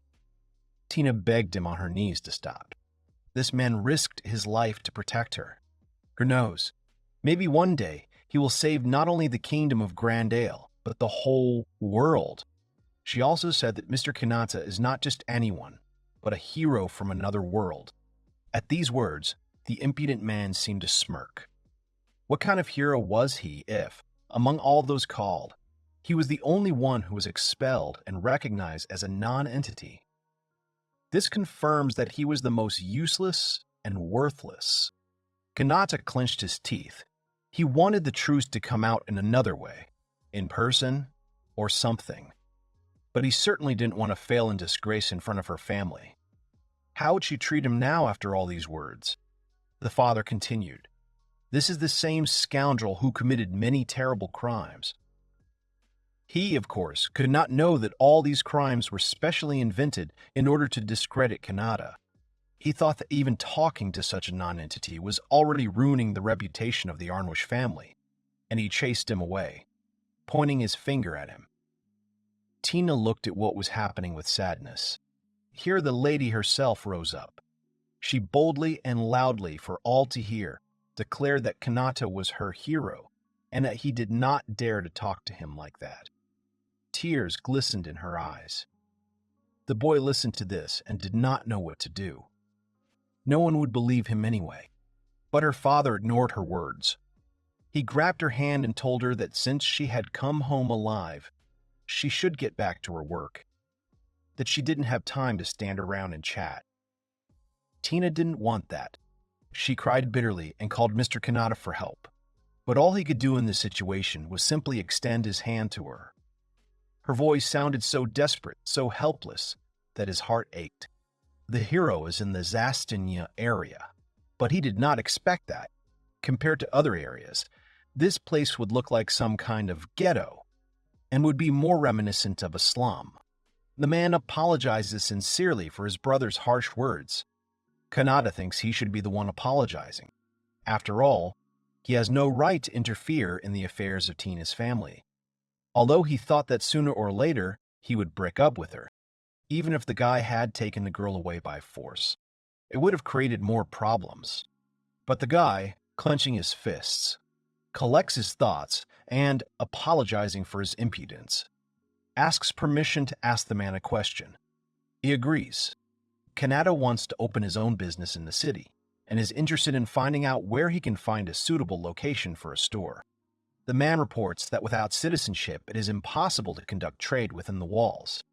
He offers him an alternative and to do this in the wall. According to Adonis, the area offers free access to living and trading. But newcomers are not driven away here, but are forced to settle on the outer side of the area, away from the wall, where the risk of attacks is high. Just like a living wall of people. Standing in an empty area, he feels completely defenseless and hopes that there will be no problems. Kanata exhales heavily. His new life in another world begins, and he is ready for difficulties. People turn around in surprise at the guy's loud voice. Near the store, Kanata calls people to raid the store from another world, which has the rarest goods. People walk into the store in disbelief. They've never seen anything like it, and the guy remembers the people of Grand Alice. Previously, he tried not to have much contact with local residents, but now his range has increased, and most importantly, he really wants to run this business, so everything will quickly improve. A beautiful girl approaches the hero and asks what a store is. Kanata explains with a smile that the store is a shop that sells rare products and goods from another world, and advises them not to be shy. The city's residents are shocked, but they still start buying something. The first customer bought a sandwich. Kanata appreciated its taste. He decides to create a good impression so that people come here again and again. But suddenly an awkward silence fell between them. Kanata completely forgot to set the price of the product. He is scared because in Grandal he didn't have to spend money. He received a royal allowance, but he didn't even go shopping or spend it. Not understanding the value of money, the boy tries to remember the names of coins, even though he only knows 4 types. A slightly embarrassed young man tries to sort everything out. He sets the price at 1 bronze coin. All the visitors are stunned in the silence, and then they rush to the checkout to get goods at a low price, which really scares the main character. The store closed in the evening. Kanata was very tired at work. It was a crazy day for him. Later, a kind woman explained the local currency rate to him. So, for 1 bronze coin, you could buy as much as you wanted. If such a store existed in his world, Kanata would go there every day. The guy remembers how happy people were buying everything around them. But now he understands how reckless he was. He reflects that if he had known about this situation, he would have asked Tina about the local currency. He remembers the girl and worries about her, wonders how she is doing and worries that she might be disappointed in him. Kanata misses her and really wants to see her. A month has passed since the store opened. He managed to learn the local language and get used to the hard work in the store. The guy set prices for the goods and a limit of no more than 5 items per person. Made a toilet for visitors only. He set working hours and even 2 30-minute breaks for restocking. Even though the 24 sign on the store sign is a complete lie, the guy hopes that the locals don't understand numbers. There is only 1 cash register in the store, and everything is still greedily supported by Kanata. People from the area have started to take care of it and support it. The hero already begins to consider himself a part of this place. He believes that he seems to have found his purpose in this world, which he had been searching for so long. A man knocks on the guy's door, attracting his attention. Kanata lets in Zaril, who came for the goods. The guy gives him a bag with the proceeds from yesterday, for which the man praises him for his excellent trading skills. Zaril jokingly tells Kanata that he envies him. The man, who looks like a suspicious type, is actually a merchant from the West. They met about a week ago after the store opened. That day the guy was going to take a break, but suddenly, an unknown man spoke to him, making him nervous. With a grin, the merchant peered into the doorway offering a very interesting proposal. Kanata was scared because the man looked suspicious. Zaril asked the store owner how he exchanged his earnings, but the guy did not understand what exchange was. The merchant explained that all the guy's goods cost 1 bronze coin, and every day he accumulates thousands, if not tens of thousands of coins. He believes that the guy is definitely facing the problem of storing them. The hero thinks about it. Zaril offers to exchange bronze for gold coins, but of course not for free. He wanted to receive 0.5% of the amount for his service, assuring the guy that it was a good offer. Although the young man was very suspicious of the merchant, he seriously thought about the offer, because there really were too many coins in the store. This is how their collaboration began. At the very beginning of their business relationship, the guy felt uneasy.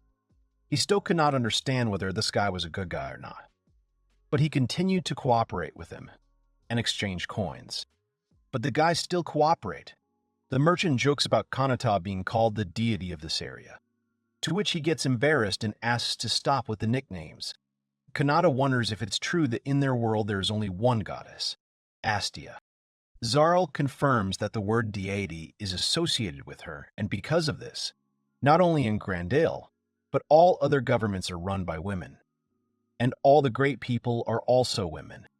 Therefore, whose deeds are similar to saints is revered as the incarnation of the goddess Astia, Zarl explained. The guy, although he agrees with this, still finds it strange. He can't get used to it. The very fact of his existence is a miracle. And it doesn't matter who he is, a man or a woman. The merchant is puzzled how the people of Grandale could banish such a hero with such amazing abilities, and calls them fools. Kanata is surprised that the rumors spread quickly and reports that he had negotiations with them, but they were unsuccessful. The guy remembers Tamaki and thinks about how she is now. He asks Zaril how things are now in Grandaril. The merchant replies that, apart from the information about his exile, it is known that the other kingdoms actively support the heroes, unlike Grandale, which categorically refuses to let the heroes leave the country. Zara wonders if the hero is really so curious about what is happening in the city, to which he receives confirmation. Although among the many heroes there are some not very good people, his friends are still there, for whom he worries and wants to know how they are now. The merchant winked at Kanata and promised that he would order his men to investigate, because if the hero asked, he would do everything in the best possible way. The boy was embarrassed and thanked the man. The guy, lost in thought, asks Zaril why he treats him so well, since he has no benefit from it. The surprised man does not understand what the young man means. After all, in his opinion, Kanata is the greatest hero of the last few hundred years. This surprises the guy very much. The merchant wants to be honest with him, so he tells him that no one really wants the heroes to defeat the Dark Lord. Kanata is stunned by this news. The war with him has long been part of a huge economic system. If the Dark Lord disappears, then countries that trade resources for battles and mercenaries will lose their jobs. A crisis will begin throughout the world, and millions of people will end up in poverty. This number would be much greater than the number of people killed by monsters. The hero wondered if Grandale was resisting the requests of other countries in order to maintain some kind of leadership. Zaril says the world food crisis can be solved in an instant, but only if the guy is here. After all, he has the ability to create resources from nothing in unlimited quantities. This is why the merchant believes that Kanata is the true incarnation of the goddess Astia. The hero's face suddenly changes. He asks the merchant again why he decided that the guy can endlessly create goods and products. He does not understand how Zaril found out about this, because he told only Tina about the system of his store. The man only explains his words by the fact that he regularly goes to this store and even organized round-the-clock surveillance for his people, and has never seen anyone deliver goods to the store. And the store building itself appeared too mysteriously. Zarl explains. Kanata understands that he screwed up. The merchant happily reports that he then realized that all the goods would be created right inside. The guy is surprised by such observation. He certainly thought he was smart, but not that smart, so he understands that it is better for them not to become enemies. The hero asks to keep his commercial secret. Zaril agreed and promised not to dig deeper. After all, he considers the guy a valuable partner, much more important than those who kill monsters and would like to continue their peaceful relationship. Kanata also values his partner. Zaril leaves the store promising that today he will collect news about Grandale and report everything later. The guys say goodbye to each other.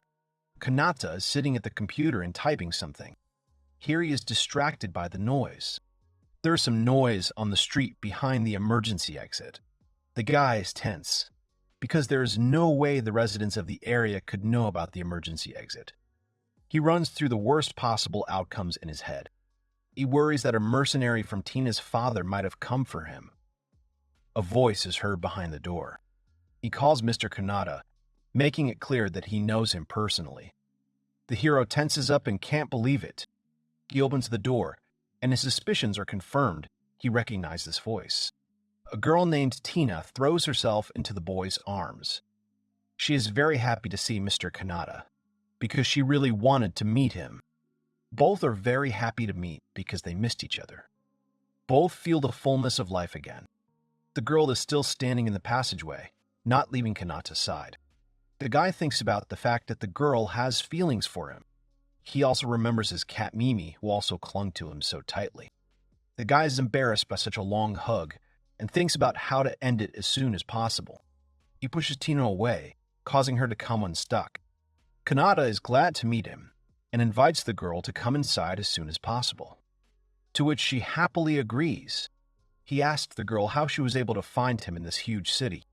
The girl says that she heard from Adonis that the guy went outside the walls, and also rumors about the thriving store had already spread, so the girl immediately understood everything.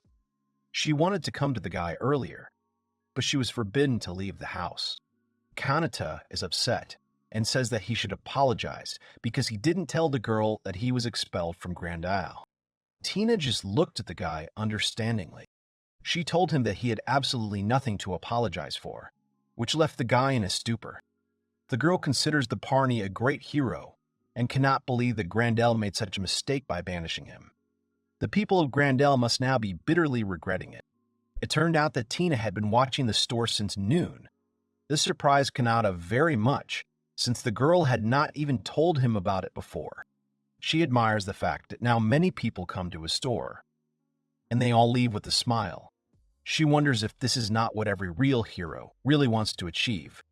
Kanata justifies himself by saying that his store simply has cheap goods, and that this does not mean that he is of use to anyone, to which Tina claims that this is not true. She believes in the guy with all her heart, and says that it is thanks to him that this is possible. Tina believes that his ability surpasses any other. Kanata recalls the words of Zaril who, like the girl, said something similar. The girl is the daughter of a merchant, and she has a certain insight into trade. The guy is embarrassed and happy.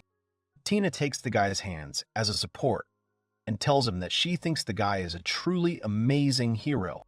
She also reminds him that he once saved her life, so she considers him the coolest hero in this world. The guy is embarrassed by such an amount of attention and pleasant words addressed to him. The girl dares to suggest that the guy considers himself useless due to his lack of ability to fight monsters. But she thinks this is nonsense, because even if the boy can't fight, he has an infinite potential to save many lives. Tina asks him to be proud of his ability. Kanata is very touched by the girl's support and thanks her. After her words, a weight has been lifted from his soul. She shares with the guy that no matter how the circumstances turn out, she will always be there for him. Suddenly, the girl reaches out for a kiss, which greatly surprises and confuses the guy. He can't believe what's happening. Kanata pushes the Shotch girl away, realizing that he is not ready for such developments in the relationship. Embarrassed, he tells her no, scaring Tina. He awkwardly jumps up and starts to fuss, saying that it's time to end the break and open the store because the customers are already tired of waiting. Tina says that it sounded a bit fake, to which Kanata starts making confused excuses. After that, about 2 months have passed since Tina returned. Kanata's shop continues to enjoy incredible success, with more and more customers, and Tina helps the guy out a little in the shop. The girl tells the hero that the flow of customers has died down and he can rest. The guy thanks the girl as he takes away the boxes. He decides to take a little rest and warns Tina about it, asking her to call if something happens. The girl only smiles and asks him to leave everything to her. In the evening, the shop closes. Tina turns to Mr. Kanata. She asks permission to help the guy in the store, which makes him tense. The girl has already told her father that she is going to an apprenticeship, so she may stay here for a long time. The information that Tina may live with him shocks the guy. She is happy that they can now live together, and the guy understands what has befallen him. Tina assures him that she will try her best and asks him to rely on her. Kanata is mesmerized by her smile and understands that it is she he wants to protect. He thinks that maybe the girl is even better than he thinks, and also asks himself if all the merchants Kadeen and Zareel are so kind, while Tina watches the guy with interest. Here the guy agrees to take the girl as an assistant. She knows a lot and, most importantly, she has earned his trust, which calms the guy down. So he asks her to count on him too. Tina thanks the guy and says that she knows everything about him, so he can be calm. But Kanata interrupts her, clarifying that he meant himself, not the store. But he interrupts and asks the girl again what she meant when she said that she knows everything. Tina says that sometimes the guy calls her Tinochka, which sounds very cute when he talks about the mole on her back and other little things. The guy is surprised and falls to his knees asking her for forgiveness. But the girl only confusedly asks him not to apologize. The store remains extremely popular. Everything works smoothly, and it's all thanks to Tina. So Kanata eats and rests peacefully. In this world, he no longer feels lonely. His life has become so rich that he is happy and calm. In the evening, the guy tells Tina that it's late and it's time for her to rest. But the girl is not going to rest, so sitting at the computer, she advises the guy to rest while she quickly enters today's earnings into the computer. The guy smiles awkwardly, although he is no longer surprised by almost anything except Tina's competence. He thinks that if she had the internet, she would probably immediately figure out how to promote their store through websites and advertising. After some time, the girl finishes work, looks at the guy, turns off the light, and moves towards his bed. She sits down on his bed and looks at the sleeping guy. The guy wakes up in fear and pushes the girl off the bed. Tina clicks her tongue and says under her breath that today is another failure. Kanata just watches her closely.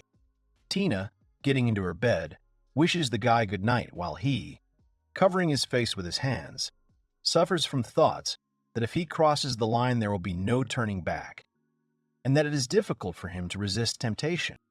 The guy wishes her good night in return, and the girl just falls asleep, thinking that she is not going to give up and that she will try again tomorrow. That's how their days went. During the day, the guy ran the store, and in the evening, he fought with Tina. And then one day, the guy heard a sound, after which he realized that his level had increased. He was shocked because he did not understand what he had just done. Then Kanata realized that only he could hear the sound of the level increasing.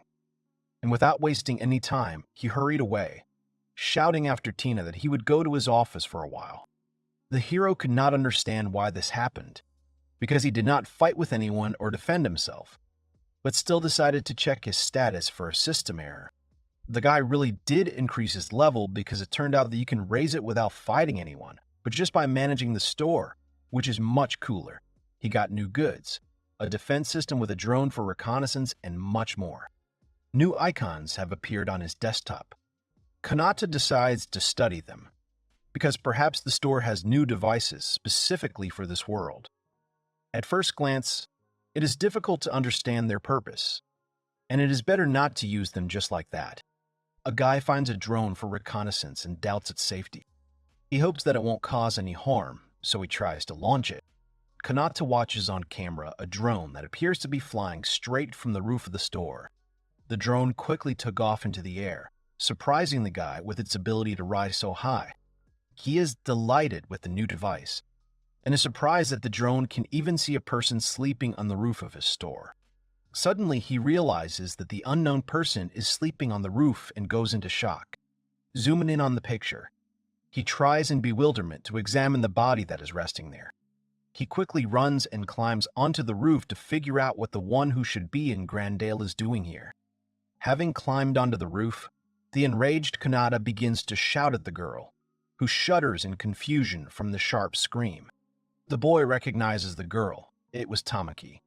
She greets him. The clumsy girl, trying to say something, loses her balance and falls headfirst onto the hard floor, hitting her face. Tamaki yells at the guy because he scared her so much, and says that if bruises appear on her delicate skin, it will be his fault. Kanata asks the girl why she's here. The girl just rushes to him, telling him that she came for him. Kanata is perplexed by the girl's words.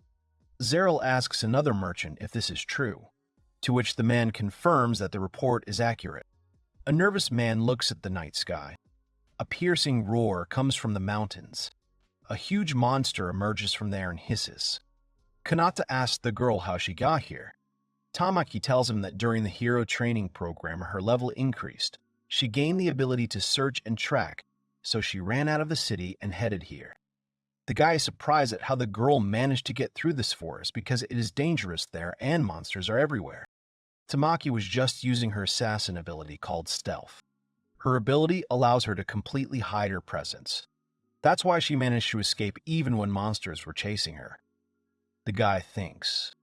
The girl starts to get hysterical because she expected to see the guy's admiration and surprise, but he stood and thought about how he envied her. Two unusual abilities. Because his only ability was to create new types of onigiri. Kanata says that it is not so important, and he is more interested in something completely different. Tamaki only awkwardly confirms that she did indeed run away from the training program. The girl complains that the program is becoming more and more difficult, and she has completely stopped keeping up with it. The guy is surprised and asks if she is sure that this is enough to defeat the Dark Lord of Demons. She is not upset at all, and is almost certain that the elite group has already been formed with Kiramochi-kun at the head, and therefore they can easily win without her.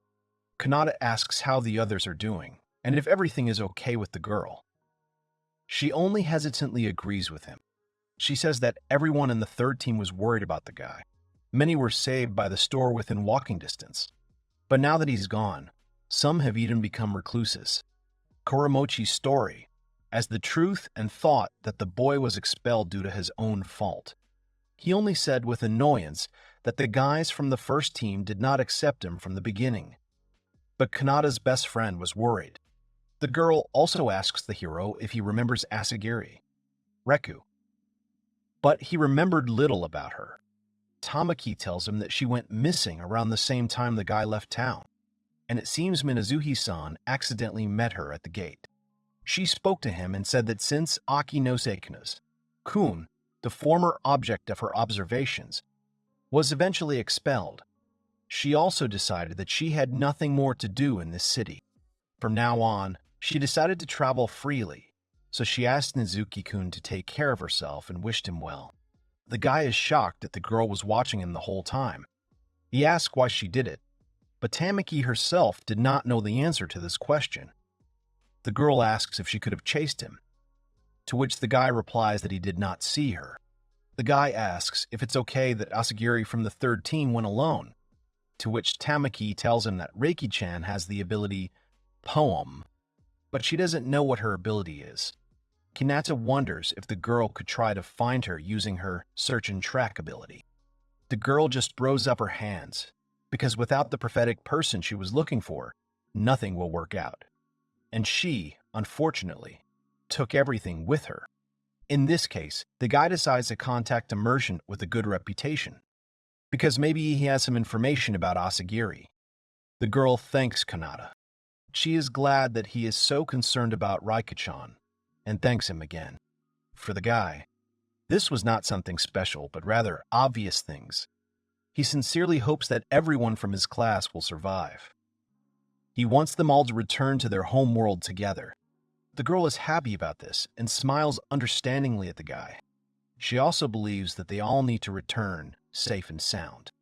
The guy reasons that the girl's search and track skill cannot be used if she has no goal and offers to give her something, to which the girl begins to wave her hands and scream embarrassedly, leaving the guy perplexed. It turns out that Tamaki's bag already had the guy's keychain with the kitten on it. She's glad he didn't notice it. She touches her keychain, but Kanata doesn't pay attention. Tina runs into the room, worriedly informing the hero that they are running out of sandwiches. She then notices Tamaki and apologizes in a lost manner for interrupting them. Tamaki only screams in shock. She impatiently asks who the cute girl next to her is.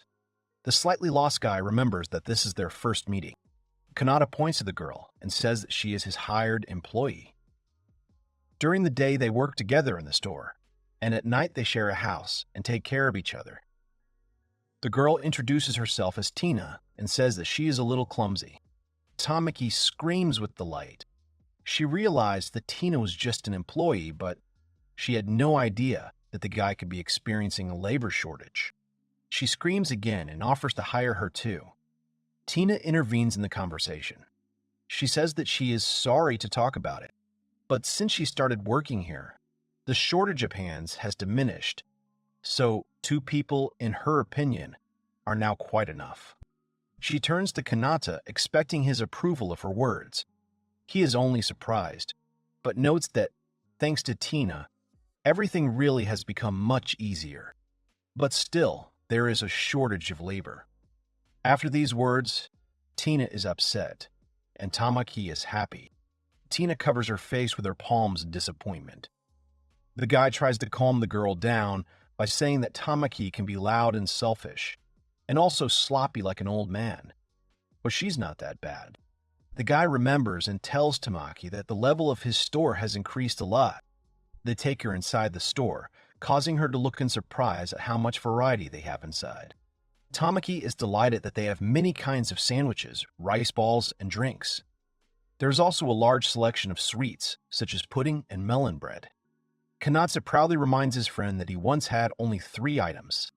The girl says that she wants to live here for the rest of her life, and throws herself into the guy's friendly embrace, telling him that he is the best. She runs around the store and is amazed by each product, already looking for a Coke that goes well with French fries while Kanata watches her smugly. She's happy to try everything and jumps with a bunch of food. Tina laughs into her palm and tells the guy that Tamaki-san is very funny. Kanata agrees with her. Despite the girl's eccentricities, she always takes care of her classmates, including him. The guy wants the girl to get along with her, too. Tina smiles and apologizes to Kanata for being rude to his best friend. She is honored to have the opportunity to meet heroes from another world. Tamaki chews and says that she will work hard from tomorrow so they can rely on her.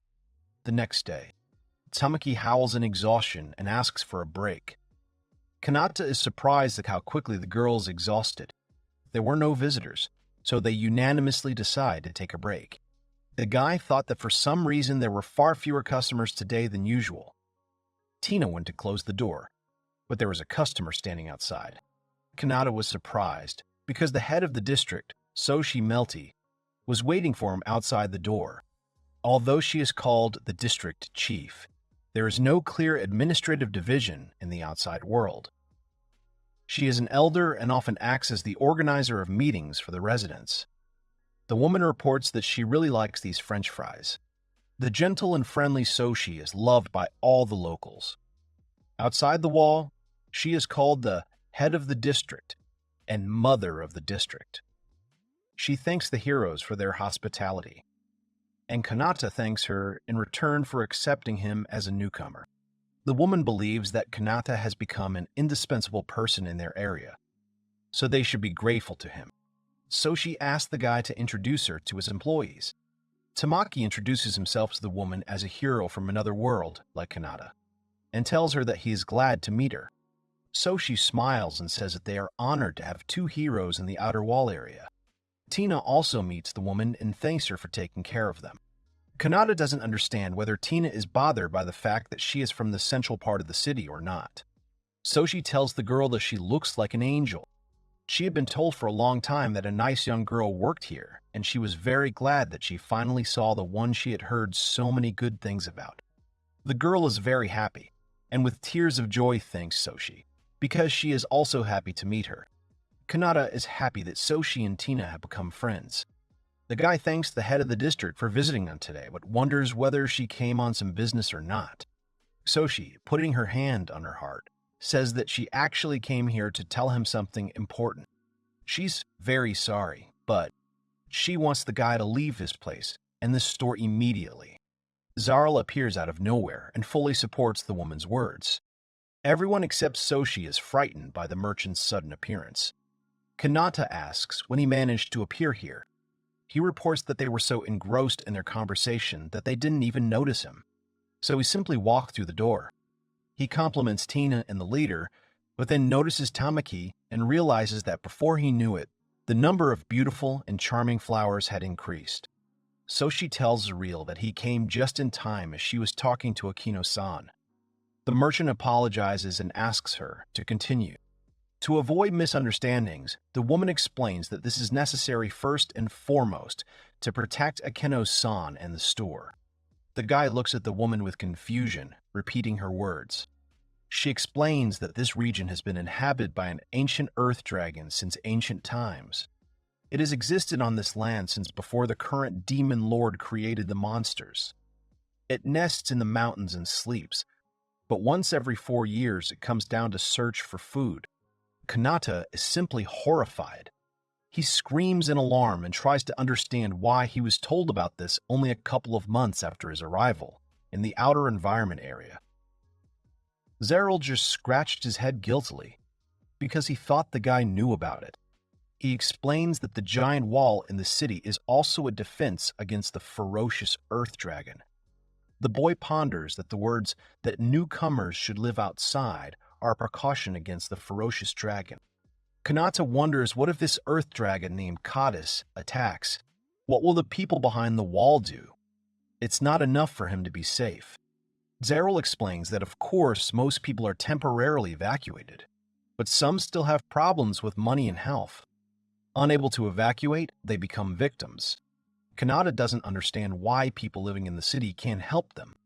After all, there are probably several knights in the walled area. And there are enough guards.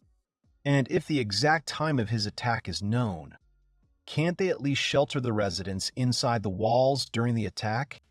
Tina says that, unfortunately, the gates in the city district will be completely closed and everyone will start preparing for defense so they won't have time to save the residents of the outer zone.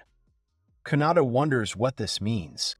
Tina sadly reports that there are rumors that after the last Cadiz passed, the outer district was half destroyed, but the residents were safe. But she does not remember the details of the incident. She says that she is very sorry. In support, Kanata covers her hands with his palm. They exchange glances with Tina, and Kanata suggests returning to the original topic of conversation. So she sadly agrees and reports that they have received information that Cadiz has awakened and is already moving in their direction. Under the direction of Zareel and their subordinates, the evacuation of residents outside the outer wall has begun. Kanata understands why there were so few people today. The chief says that Cadiz may raid the area this evening and apologizes for the suddenness of the situation. People here have always lived in poverty and had a hard time making ends meet. But with the store, the standard of living has increased, and now everyone can live with a smile. The woman thanks the hero for his store within walking distance. Zareel also says that everyone would like the heroes to be safe. And after Cadiz leaves so that they return here, the merchant finished his thought. Tamaki turns to Kanata, but the guy asks her not to make such a face. You would like to promise this, but now their opponent is the main monster of the game. Remembering the city's inhabitants, the hero makes a decision. Now Tina is holding Kanata's hand supportively. He turns to Tina, who is sitting next to him. They exchange glances and Kanata nods his head affirmatively. He happily tells everyone that he has decided everything. Zareel is happy with this news. Zareel says that he will now inform his subordinates to immediately take them to a safe place, because if they go, but Kanata interrupts him, proudly announcing that he is the hero of the convenience store and is going to defeat the surf dragon. The guy's words horrify everyone except Tina. Tamaki mimics the boy's words about being a hero and defeating Cadiz. They shout at the hero, letting him know that these words did not touch them at all. Kanata nervously holds on to the back of his chair, as he did not expect such a protest towards his words. The guy ignores the protests and tries to find out from the man about the characteristics and general appearance of Cadiz. The merchant just holds his head. He does not understand how one can claim to defeat the dragon without knowing anything about it. But he still says that it is a muscular, strong dragon. It can withstand magic and sword blows, so they gave it the name Cadiz as a warning. Its body is covered with a shell and fixed scales, so even the military does not know what to do with it.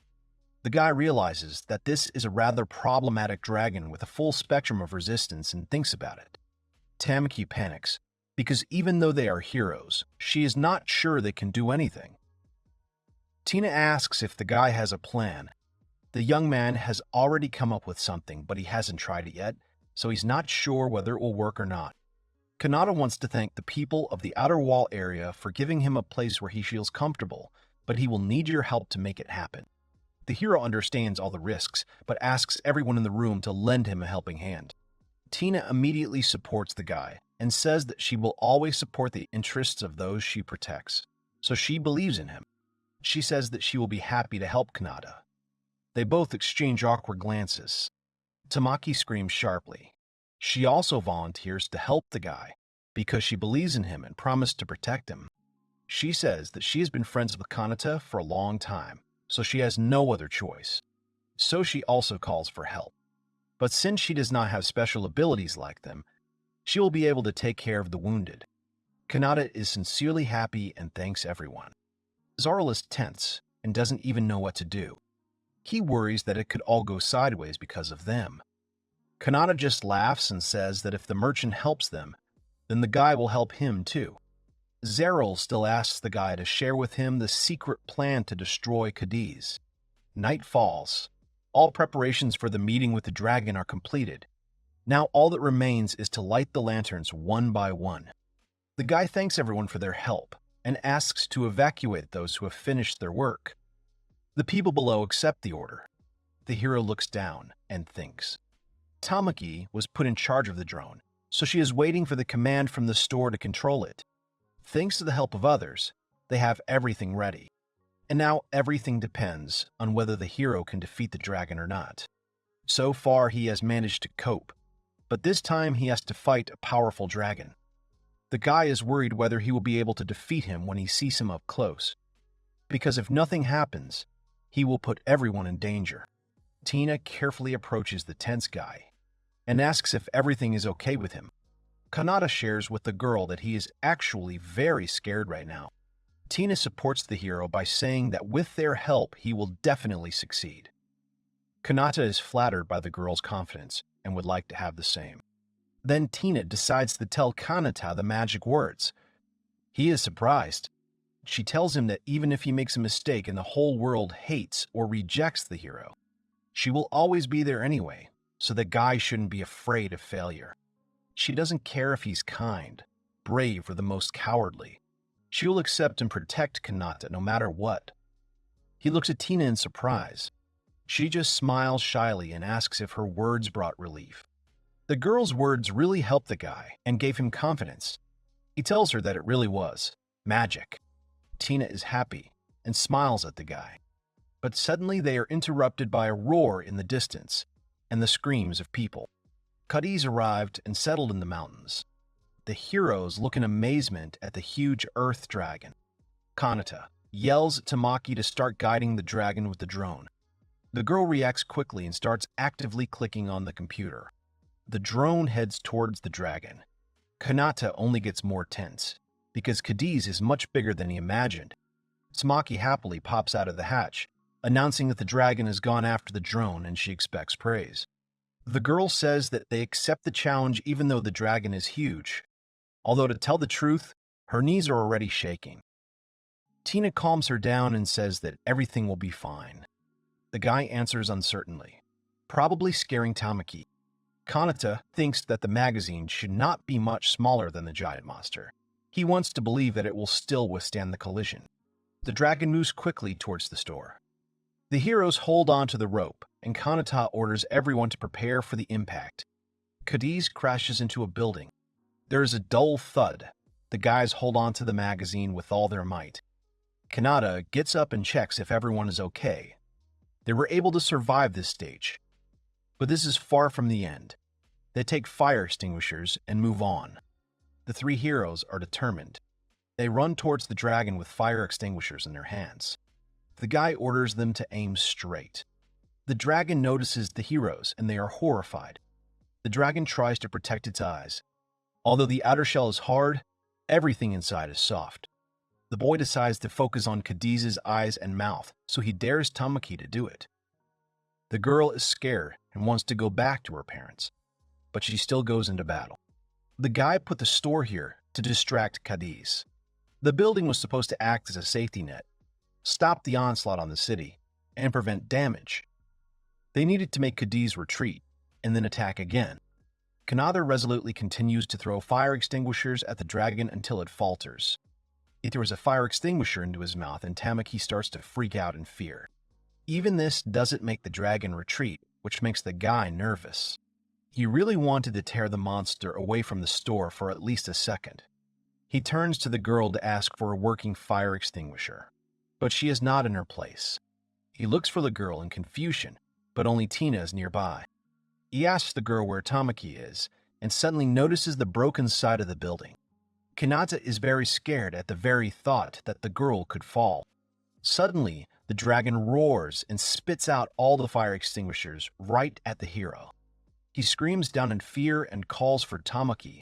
Some creature appears and attacks out of nowhere, leaving the dark-haired guy in shock. Then a spear flies into the creature's head and pierces it. The main character notices this and does not understand whose it is. Someone behind him mocks him and tells him that she did it. The protagonist realizes that it is Tamaki, turns around but cannot figure out where she is. The girl reports that she used her assassin's stealth to poke out the earth dragon's eyes with a spear. The boy realizes that he can't see her because of her ability, and Nan tells her that she made him worry. The girl behind him is glad that Tamaki is safe. Tamaki from the void reports that she is one of the heroes after all. It was easy as pie. The protagonist praises the girl, but the girl behind him appears and reports that she is actually here. Suddenly, 2 cylinders in the dragon's mouth begin to crack from the fact that he is biting them, and suddenly, he begins to growl. The protagonist understands that the dragon is approaching the store, and this is very good. Before it crashes again, both girls must leave here and head towards the city. The girl agrees with him and decides to retreat, going down the rope. Tamaki turns around and tells the guy that she's relying on him from now on. The second girl asks the guy to be careful. The main character agrees with a confident smile and asks him to leave it to him. The protagonist also came down and stood right in front of the dragon, challenging him. The dragon roared and released smoke from his mouth. The guy looks at his enemy and thinks that he needs to lure him to the last. After this, the dragon begins to approach the building, and the main character asks the dragon to come closer. At the moment when the dragon breaks off a piece from the store, the guy seizes the moment and orders the store to disappear. Suddenly, the building that the dragon is attacking just disappears, and the dragon is very surprised by this. The main character happily realizes that everything turned out great. The dragon fell into the hole left by the store. The guy understands that all the traps they made still stopped Cadiz. He remembers how he was told that all the preparations were completed. The dragon lies in the pit without strength. The main character ponders that as soon as he thinks, a store immediately appears next to him. But each time there is a slight vibration and a cloud of dust around, because between the store and the ground, there is a space into which you can fall. He thinks about what would happen if he did this in the air. He thought he would never have the opportunity to use a technique that required a difference in altitude. But now the conditions are quite suitable. The man sees the rope being pulled and understands that this is a signal. After the signal, he orders all the people to pull the rope at the same time, thanks to which they lift the main character up in a kind of elevator. Then the main character jumps off this elevator straight towards the dragon. He screams at him to try to swallow it. The guy looks angrily at his enemy. The protagonist shouts the word store, and a building appears right above the dragon, falling right on top of them. The dragon just watches as the building falls down. The next moment, the store already reaches its point and lands on the ground. On the dragon, the main character also continues to be in the air. The dragon roars loudly and coughs up blood from its mouth while the main character lands. All the people look at this situation surprised and discuss the fact that before, this neither swords nor even witchcraft could take him. But this worked. He has enormous destructive power. The man thoughtfully says that this dragon is ancient, and his name is just as appropriate. The main character with a serious face understands that this dragon, even after such an attack, is still trying to get up. The dragon moves the front part of its body and growls. The guy lies in front of it. Then the main character gets up and runs to the elevator. Realizing that this was to be expected, this is indeed an ancient dragon and it cannot be killed with one blow, the guy is lifted up. He stands with a serious face and decides to act in some other way. The man orders everyone to move away. Holding a rope in his hand, the main character hangs in the air and orders the store to disappear. Then the main character jumps off. And again he orders the store to appear. In order to finally finish off this dragon, the guy understands what he needs again and again. The protagonist, with serious intentions, decides to attack this dragon until he kills it completely. He uses the infinite appearance of the store, attacking the dragon again. Then the dragon roars and simply falls face down into the ground. The guy lands down again and tries to catch his breath, right in front of his fallen enemy. The main character thinks about whether he managed to defeat him, but suddenly, the dragon's clawed paw appears in front of him and has almost reached him. But the guy manages to react and steps back, looking at the barely alive dragon. He understands that if he were to relax his vigilance even a little and Cadiz would come out, then they would all be in danger. The dragon moves his paw. The protagonist breathes heavily and barely moves, suddenly realizing something. Everything starts to blur in his eyes, and the guy thinks about whether he just ran out of magic and whether magical power is needed to use the store at all. He curses and realizes that it is possible that it is simply due to lack of physical activity. The guy looks really bad. All the people from above watch the main character in surprise, who the next moment stumbles and begins to fall. He falls down and turns to the guys. Both girls excitedly shout out Kanata's name. The main character mentally apologizes to them and loses consciousness. The main character sees memories of how everything around was destroyed, and a little boy sat next to his mother and tearfully asked her to wake up. But she did not answer him. The main character's face becomes worried and someone addresses the main character, which surprises him. Kanata sees two girls in front of him, who clearly show that they are very worried about the guy. These girls turn out to be Tamaki and Tina, and he recognizes them. Tina asks the guy what happened to Cadiz. Kanata abruptly tries to get up, but can't do it. Tamaki abruptly asks the guy to calm down and not get up so abruptly he needs rest. Tina touches the guy on the shoulder with her palm, drawing his attention to herself. She tells the guy that he succeeded. The guy looks at the defeated dragon, who is simply lying in the pit. The girl with tears in her eyes tells him that this is truly amazing. People are shouting that the Outer Wall George has defeated the Dragon of Cadiz. They suddenly start shouting joyfully, raising their hands. Both girls suddenly hug the guy, happy that they did it and everything worked out for them. The sun was shining brightly. It was on that day that the long-term misfortunes of the Outer Wall finally came to an end, and the people above continued to rejoice in victory. The protagonist looks up with a smile. He understands that Cadiz, the ancient earth dragon, has been defeated. After some time, namely a few days after the defeat of Cadiz by the main hero, the city was in a festive atmosphere. The city of Cadena celebrated its victory. Colorful festive flags hung along the streets.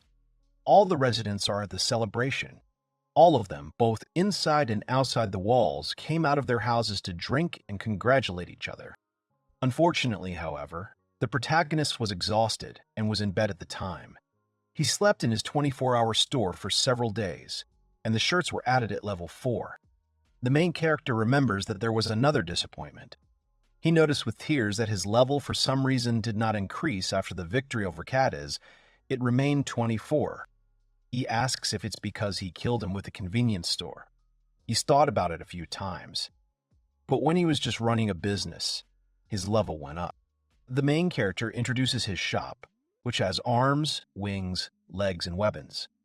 The guy hopes that soon there will be more opportunities to fight back. The girl happily asks the main character to look at how much they were given in the city. The whole world can now be arranged. The second girl asks the guy to eat more and get better. The main character is thinking that the title and the status column would be cool. Suddenly, a girl hits him in the face with bread. He is asked to eat, but the second girl asks him not to do that. A few days later, the main character finally returned to duty. The man with a smile told the guy that it was thanks to him that he earned a lot of money. He sincerely thanks the guy. The man says that the store is still thriving. He will help the guy. Takes the box from him. All the people say that he is a hero. Everyone greets him and says that he has finally returned. The guy thanks the man. He sees that they are all in a good mood. He is very grateful to them all for what they have done for him, and he would like to thank them somehow. The man asks the guy in surprise if he is serious about this. The man loudly asks the protagonist to give him all of Cadiz in that case. The protagonist agrees in shock, asking him to take it if he wants. The man calls the guy the best and hugs him. The man orders the guys to get to work. They will sell everything obtained by the noble bad people at an exorbitant price. The main character understands that this is an impressive business acumen. It was thanks to him that the chief gave them a simply wonderful feast. The main character remembers how delicious it was and thinks that it was very cool. He liked everything then. Someone addresses the guy, and he turns around thinking about what this time. A fat man approaches him and calls him the hero of the 24-hour Mizane. It is a great honor for him to meet him. A man in glasses stands behind him. The girl is surprised that this is her father, and even Adonis. The man hopes that his ungrateful daughter does not interfere with his trade. The main character says in bewilderment that Tina, on the contrary, always helps him. The man asks if this is true. He tells his daughter that she is lucky to have him. The protagonist is surprised that he is really her father. The man asks what kind of reaction to words of gratitude this is. A man asks a guy how he feels about becoming his daughter's husband. The girl and the main character are surprised by this. Someone behind shouts that he definitely doesn't. The girl turns to her father and asks him what he is saying. He is scaring away customers and it will hurt the business. The girl behind asks the protagonist if he is Tina's father, to which he answers yes. After some time, the girl, with a guilty expression on her face, apologizes for the inconvenience caused by her father, and the guy, with a smile, says that it's okay, because he himself was only a little surprised. The girl asks Tina if she hasn't been home for a long time, so it must be that her father is worried about her. The main character thinks that Tamaki just doesn't know what he really is. The protagonist doubts that he cares about his daughter even a little bit. His previous visit showed a clear desire to take over his store. Tina says that it is unlikely that it is about her. She suddenly announces that there are only 46 children in her family, and she is the 23rd. The protagonist and Tamaki are shocked, so much so that they even spit out drinks from their mouths. Tamaki, in horror, reports that this is even more than in their class. So that's what they are. Nobles. The man says that anyway. They can discuss something. The protagonist asks him about what happened. He tells Kanata that there is a possibility that the fame of the convenience store hero defeating Cadiz has spread to the cities around Cadena and the neighboring countries. But if the news reaches Grandaya, he thinks that they will try to do something. The protagonist, with a serious face, says that they are quite capable of such a thing. Besides, the kingdom of Grandale has finally started introducing its heroes the other day. It seems that a squad of 4 chosen by the hero, led by an immortal, managed to conquer the eastern cave, which was swarming with goblins. Kanata wonders if things have finally moved forward, meaning the first mock battle is over. The man continues to tell. A lone swordmaster conquered the lizard swamp in the southeast and wiped them all out. The protagonist and Tina are surprised that he did it alone. The man says that the lizards are much more powerful and pose a much greater threat. There are even rumors that the hero swordsman is the most likely candidate for defeating the Dark Lord. Tamaki asks with a smile if they mean the swordsman hero Shiori. That's great, the protagonist recognizes that name. She is a member of a gaming club and is an FPS expert. He got the impression that she is mostly a loner and does not like to play in a group with other people. She is also a loner in this world. The man reports that when will the achievements of the kingdom's valiant heroes reach other countries? But if the news spreads that he defeated the legendary dragon that others refused to destroy, all attention will be focused on him. And he doesn't need that for Grandale. This is a problem. Hinata asks him what's funny about that. The main character is silent at first, and then tells Zarl that he has a request for him, and he agrees to do whatever he wants. Then it's night. A group of knights are standing on a cliff and looking ahead. A drone is flying right above them. The main character watches them from the drone through a computer and understands that they have arrived much earlier than expected. The protagonist thinks about the fact that he used the information provided, and with the help of Zarl, reported to Grandal about the location of the hero from the store. But now he is on the outskirts of the city. The guy is asked if he is leaving the city. Tamaki excitedly asks him why. The guy admits that he really likes it here and he himself would not like to leave.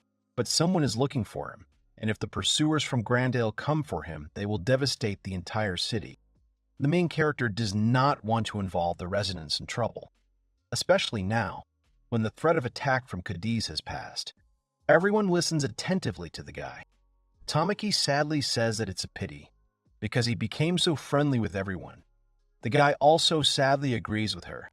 Now that the city gates are open, more food will flow into the outer wall, and the gap between rich and poor will finally narrow. And yet he thinks about giving everyone the goods from the store. They will be useful for the first time. Tina is sure with a smile that the inhabitants of the outer wall will feel relief in this case. The protagonist says that Grandal will not need this city when he leaves here. But if someone takes the city's residents hostage, then this could become a serious problem. But the man asks the guy not to worry about it. He informs that even they will avoid involving civilians at such a critical time. If he wants, he can hire mercenaries from the inner walls with the money he gave. Then the city will be protected. The guy thanks him. The people on horses are galloping, and the girls are looking back. Hinata is thinking that now, if he can hold off the pursuers and buy time for Tina and Tamaki to get to the hill, then even if they have a numerical advantage, only he can do it.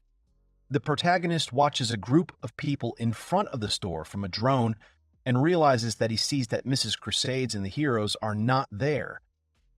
There will be no negotiations. They came to deal with him. Suddenly, the protagonist notices that several people in robes are creating magic circles and releasing attacks from them. He is surprised that this is magic. However, contrary to their expectations, the magic projectiles, having reached the store, crash into the barrier and do no damage. The knights are surprised by this. The protagonist understands that he needs to hurry. The fire shutter with a magical barrier is very effective. The knights are confused. They probably only received information about the store before they were built. One of the knights points his sword forward and orders everyone to stop panicking and not stand still. They need to get him out of the strange building. He orders everyone to attack, and a crowd of knights rushes forward straight at the building, trying to damage it. The protagonist notices blows to the door and thinks that, since there are so many of them, the standard smoke screen from a fire extinguisher may not be enough to get out of here. He curses at Grandile. Someone grabs the edge of the roof with a hook. Several knights are lifted up to the roof by ropes, and the main character is surprised that there are so many people just for him. One of the knights is about to strike from top to bottom, and does so. The main character notices this and understands that things are really bad.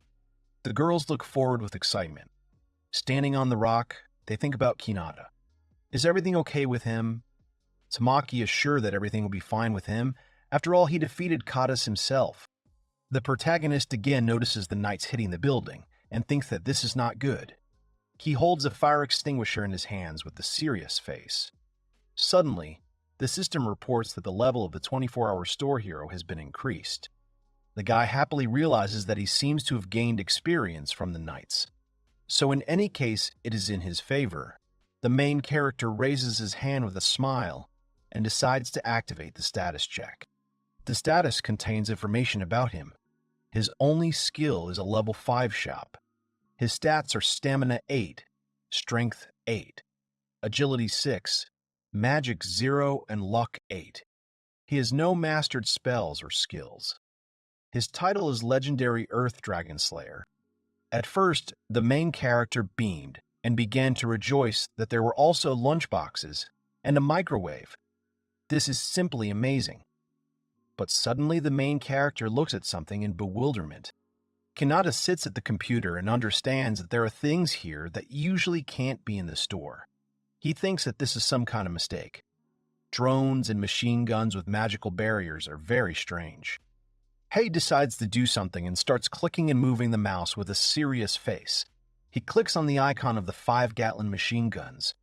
He thinks that now is not the time to hesitate. He needs to try this. Suddenly, 2 machine guns appear on the roof of the building with a characteristic sound. The knights who are there look at it in bewilderment. These are 2 5-shot automatic Gatling guns for protection against intrusion into the building. The main character looks at this in shock and asks if this is really normal, because Gatling is too powerful a thing for the world of swords and magic, which clearly shouldn't be here. How is this possible? In addition, the impact machine gun means that it is blank. Kanata thinks about whether his conclusion is correct and decides to try it out. When the system asks whether he wants to start the automatic mode, Kanata gives a positive answer by clicking on it with the mouse. Suddenly, the machine guns on the roof come into action, and almost instantly they deal with several knights. The horse of one of the knights is frightened by such a surprise. After the attack, the knights lie on the ground, alive, but without strength. They writhe in pain and moan. The protagonist with a grin understands that. Fortunately, it does not have killing power, so it can be safely used. Now he decides to look at something, and is surprised by something. The protagonist notices the icon of the variable function of the magazine rotation on the computer and presses it, thinking about how he should interpret this. The knights on the roof begin to notice something. Movements below them and think about what this time. Suddenly, the store building begins to spin in a circle, causing the knights on the roof to lose their footing, while those around the store watch this phenomenon in a stupor. 2 knights watch as one of their comrades falls from the roof right in front of them and screams. The main character smiles and says that he thought that nothing could surprise him anymore, but it's just funny. He laughs and thinks about how the magazine can spin it all. Then he smiles and decides to use the machine gun again, which then spins. Machine guns from the roof again shoot all the knights near the store. Some try to run away, and some immediately fall to the ground. The knights ask what kind of building this is.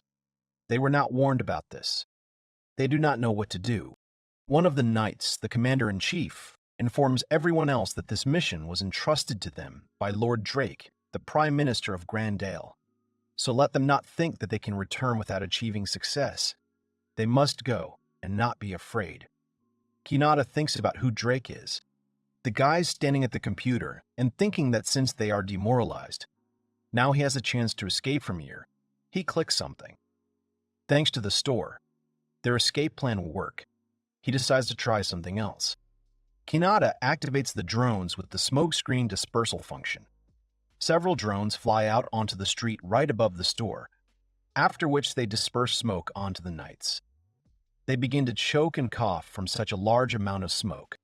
Then the protagonist comes out of the building, sees smoke in front of him, and covers his mouth and nose with his hand, thinking that he needs to take advantage of the opportunity. While the knights are suffocating, the protagonist decides to run away from there and ends up in the forest. His group stands right in front of the guy and rejoices that he came, calling him a hero. The protagonist, exhausted, tells Tamaki that she should have gone ahead. The man puts a robe on the guy. The girl says that she thought about it and realized that he didn't learn horse riding, so he can't handle it himself, and she can use stealth if necessary.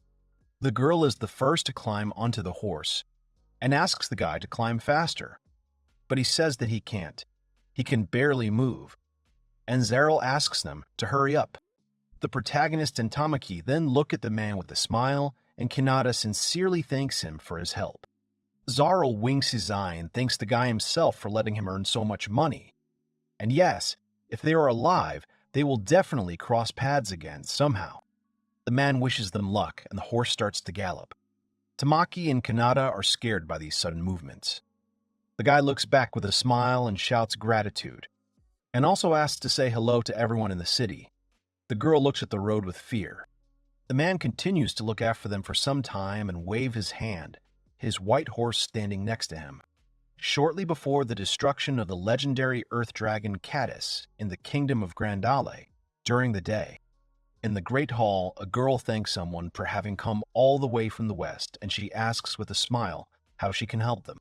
The boy kneeling in front of her informs her that they, the Western Alliance, are under increasing threat from the Demon Lord's army.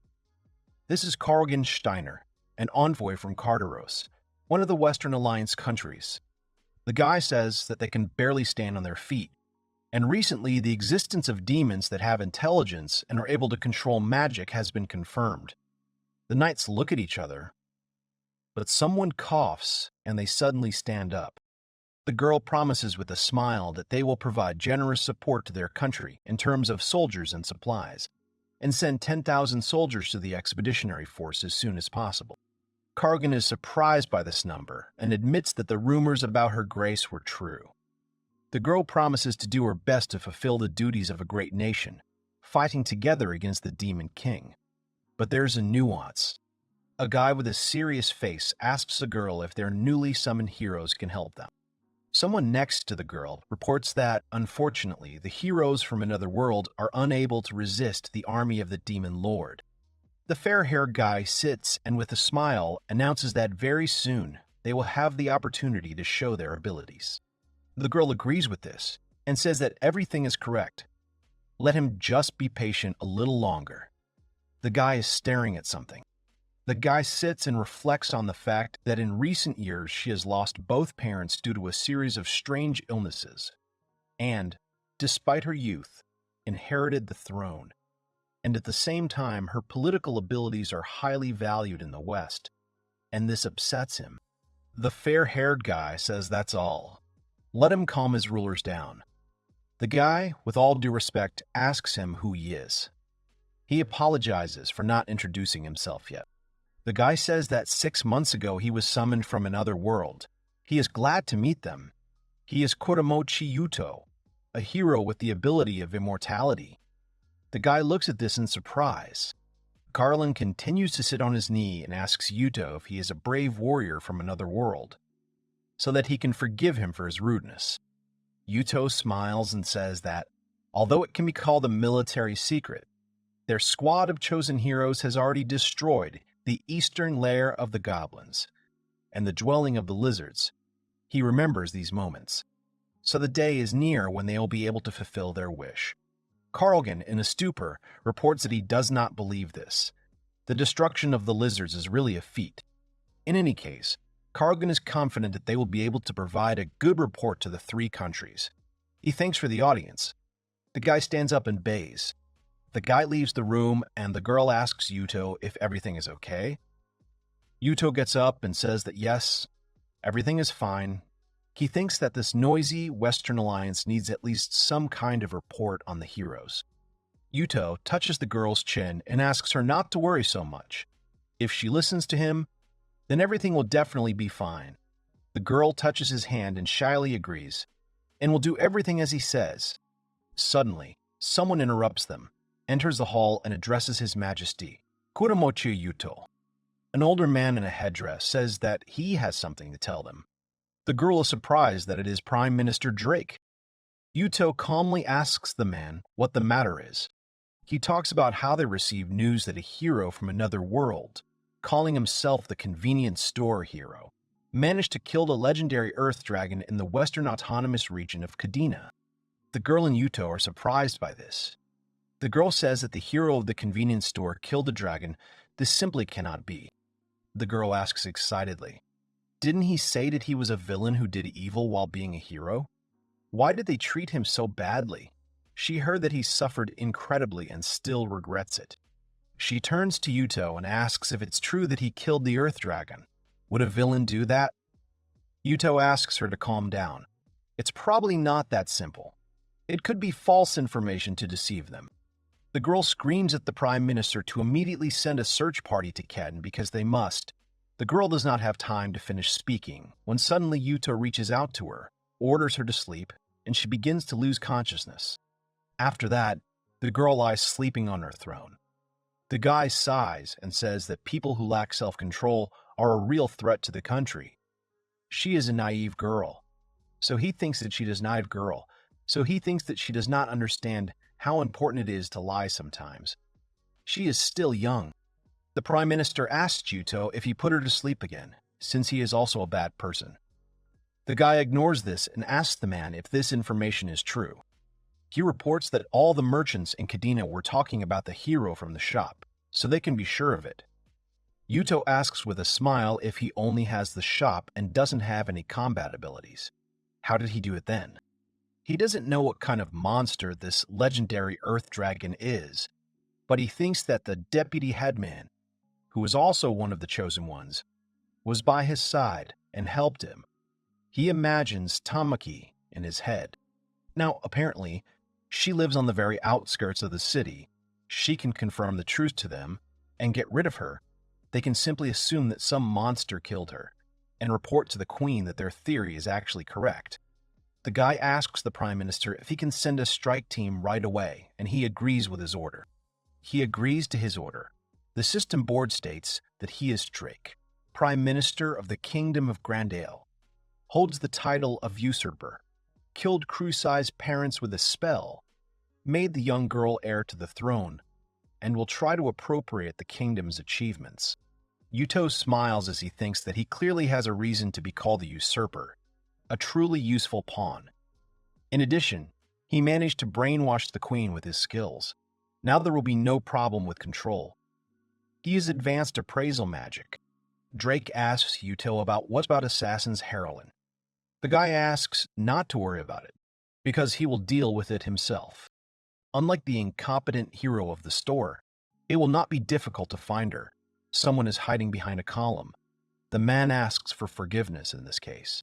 Yuto looks at that column with a serious face and says that it is not good to eavesdrop. He says that she is Shiori here. The girl then comes out from behind the column and stands in front of the guy, a sword behind her. The girl admits that she just came and didn't really hear anything. The guy also comes to meet her. Shiori, with a sly smile, asks the guy if he is afraid that she could hear something unnecessary. The guy scoffs and admits that he doesn't care. He thinks that she should be more accommodating. They are classmates after all. He asks if this is true, but the girl apologizes discontentedly, because she doesn't care. The girl stands straight in front of him and tells him that regarding this, he is not plotting against their main mission. Yuto answers her that, of course, as the headman, he gives priority to the safety of all of them, and also that they defeated the Dark Lord and returned home safely. The guy scoffs. He is told that this is amazing. He is so worried about all of them, but they are okay, and this is quite amazing. The girl smirks and says that it's because they can strike back, unlike others. Yuto smiles and says that as a hero serving this country, he can't disobey orders. He would like her to refrain from selfish behavior in the future. She sighs in displeasure. She asks Yuto what level the members of the chosen group are now. The guy tells her that everyone is now at level 3, and everyone has become stronger than before. She understands this. The girl shows all her fingers and says that they're now on level 5, so acting alone will be much more effective. The guy stands in confusion. The girl leaves and says that the legendary Earth Dragon has been killed. Suddenly, the girl beamed and happily announced that the legendary dragon of the Earth sounds like a very interesting quest. She would like to take part in it too. She is interested in what level he is now. It would be a shame if he gets ahead of her. She walks forward cheerfully and wonders if she can meet him somewhere. 2 knights come out from around the corner. The girl understands that he is now heading to Kadena. She pretends to be serious when the knights stand at attention and thank her for the work done. The queen opens her eyes and looks forward. Yuto holds the girl's chin and asks her if she's okay. She asks if she slept. Suddenly, she remembers the hero of the store. She needs to find out what's there. The guy asks her to listen to him carefully. He tells the girl that the hero of the store was an evil hero who served the Dark Lord and did evil in the city. That is why she banished him from the kingdom. The girl looks at him with wide eyes. He asks if he is right. Suddenly, the girl smiles sweetly and agrees with him. It seems that he needs to increase the level of charm magic a little more. It will take time, so he also needs to try. He grins sarcastically, asking the queen if he is thinking correctly. On the table, there are several containers with prepared and appetizing-looking food. The main character, as well as two girls, joyfully put both their palms together and wish each other a bon appetit. The girl tells him that the yakiniku lunchbox is the best. The guy never thought he could eat hot lunchboxes in another world. It's a big difference from the time when he only ate 2 onigiri and tea. Tamaki eats and tells her that she wants to go out behind the store. The guy tells the girl that he doesn't think he needs her that much. It has been about 5 days since they left the city of Kadena. They are heading west, to a distant place where Grandale has no influence. They are traveling on horses. Food, clothing, and shelter can be found right in the store, so they do not stop in cities and do not leave any traces of their movement. The main character with a smile reports that this is very convenient. The protagonist reflects on the fact that his shop is at level 5, and now he is armed. His idea of the best shop in his imagination is crossed out. It was difficult to imagine such a turn of events. But what is there? At least he became stronger. In addition, various goods and objects were added. A lot of everything. Tamaki took something in her hands. The second girl looks at something and turns to Kinata. She admits that she doesn't know how to wear the underwear and asks him if he could explain it to her. She looks back in embarrassment. Tamaki suddenly appears behind her and pulls her aside, saying that she will teach her. In addition, for them, as for those who came from another world, even more interesting things appeared. They all looked in surprise at one box. For example, magazines from another world, manga from another world, books, photo collections, also from another world appeared. In other words, everything that is read in the modern world appeared. Only one type could be ordered per day, and there were also books that appeared randomly. The guy realized with displeasure that it could take years to get all the issues. Tamaki, perplexed, asks the guy if this is really all from their world, because something is wrong. The protagonist reports that the content is, of course, similar. But is it a parallel world? He understands with a serious face that there is no information about the disappearance of their class. Tina asks in surprise about magical technologies and commercial facilities, cinema, game consoles, household appliances, amusement parks. She has never seen these wonderful things. Since Tina is happy, then everything is fine. Tina looks at one of the magazines in surprise and says that this book about women in strange poses is also very interesting. Good recommendations. Tamaki scolds the guy for ordering this. This photo collection from another world was banned from the first day. If they continue on their way, they will end up in the territory of the alliance of the 3 Western kingdoms. The girls ask again about this alliance. Tina smiles as she says that these countries are constantly threatened by the invasion of the Dark Lord's army, so they have pledged to cooperate with each other. This is more of a frontline territory than Grand Isle to the east. However, to get there, you will have to cross a gorge called the Dark Lord's Gorge. The main character is surprised by this. The protagonist asks if they are talking about some castle. He is not ready for that yet. Tamaki says that no, it is not there. It is just a name. He should study this point.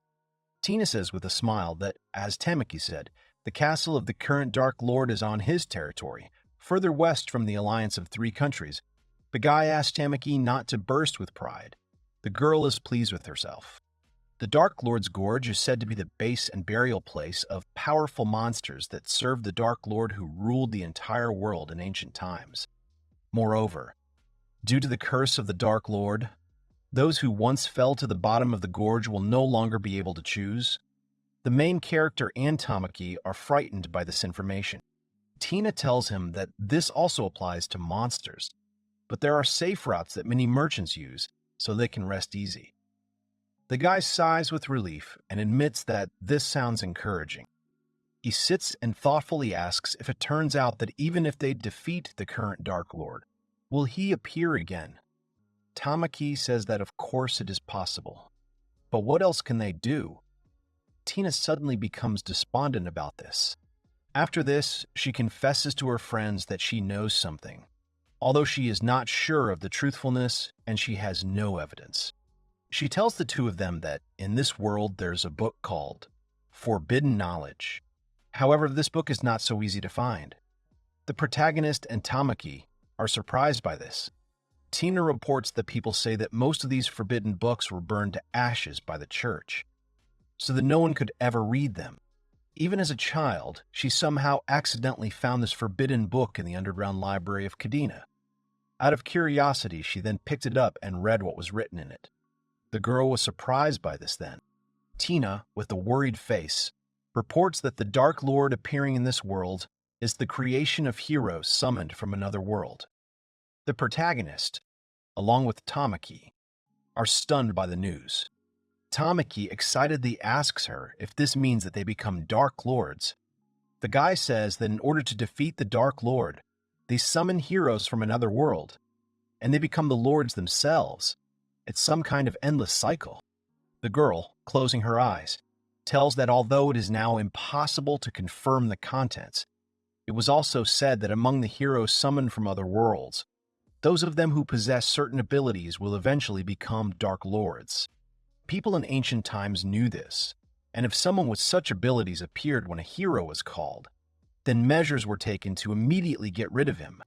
Tamaki asks with a smile if they are all right, if they will not be touched. The protagonist thinks about such a hero who is capable of becoming a Dark Lord. The only person that comes to mind is Yuto Kuramochi.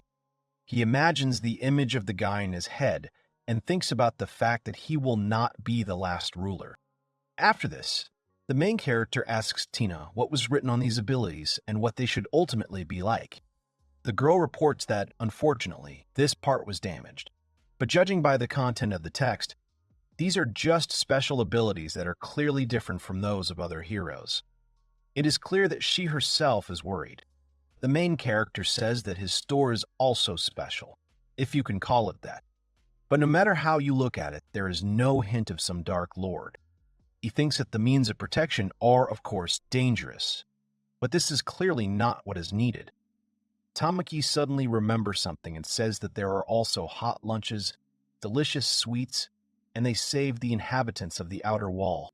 The protagonist tells the girl with a smile that she is too cheerful and clumsy for an assassin. The girl, in shock, asks him if he could praise her. Tina grabs the girl and happily tells her that Tamaki, as a cute and nice hero, she adores her. The protagonist watches this with displeasure. The guy asks Tina for permission to ask another question, and she agrees to it. The protagonist asks the girl whether the heroes from another world, having defeated the Lord, return to their homeworld. The girl seriously thinks about Hinata's question. The girl is worried and says that what happened next is mysteriously kept silent in the legends. There is a version that some remained in this world until the end of their days, living an ordinary life day after day. The proof of this is that in this world, people with abilities are very rarely born, in whose distant ancestors the blood of heroes flows. She represents a newborn child. The protagonist understands her words and remembers the girl, thinking that if this is so, then was everything that Crusade said a lie? Kanata tells Tina that Queen Grandale said that there is great magic that can return the heroes to their home world. The girl asks again about the Queen, and admits that she does not know about it and asks for forgiveness.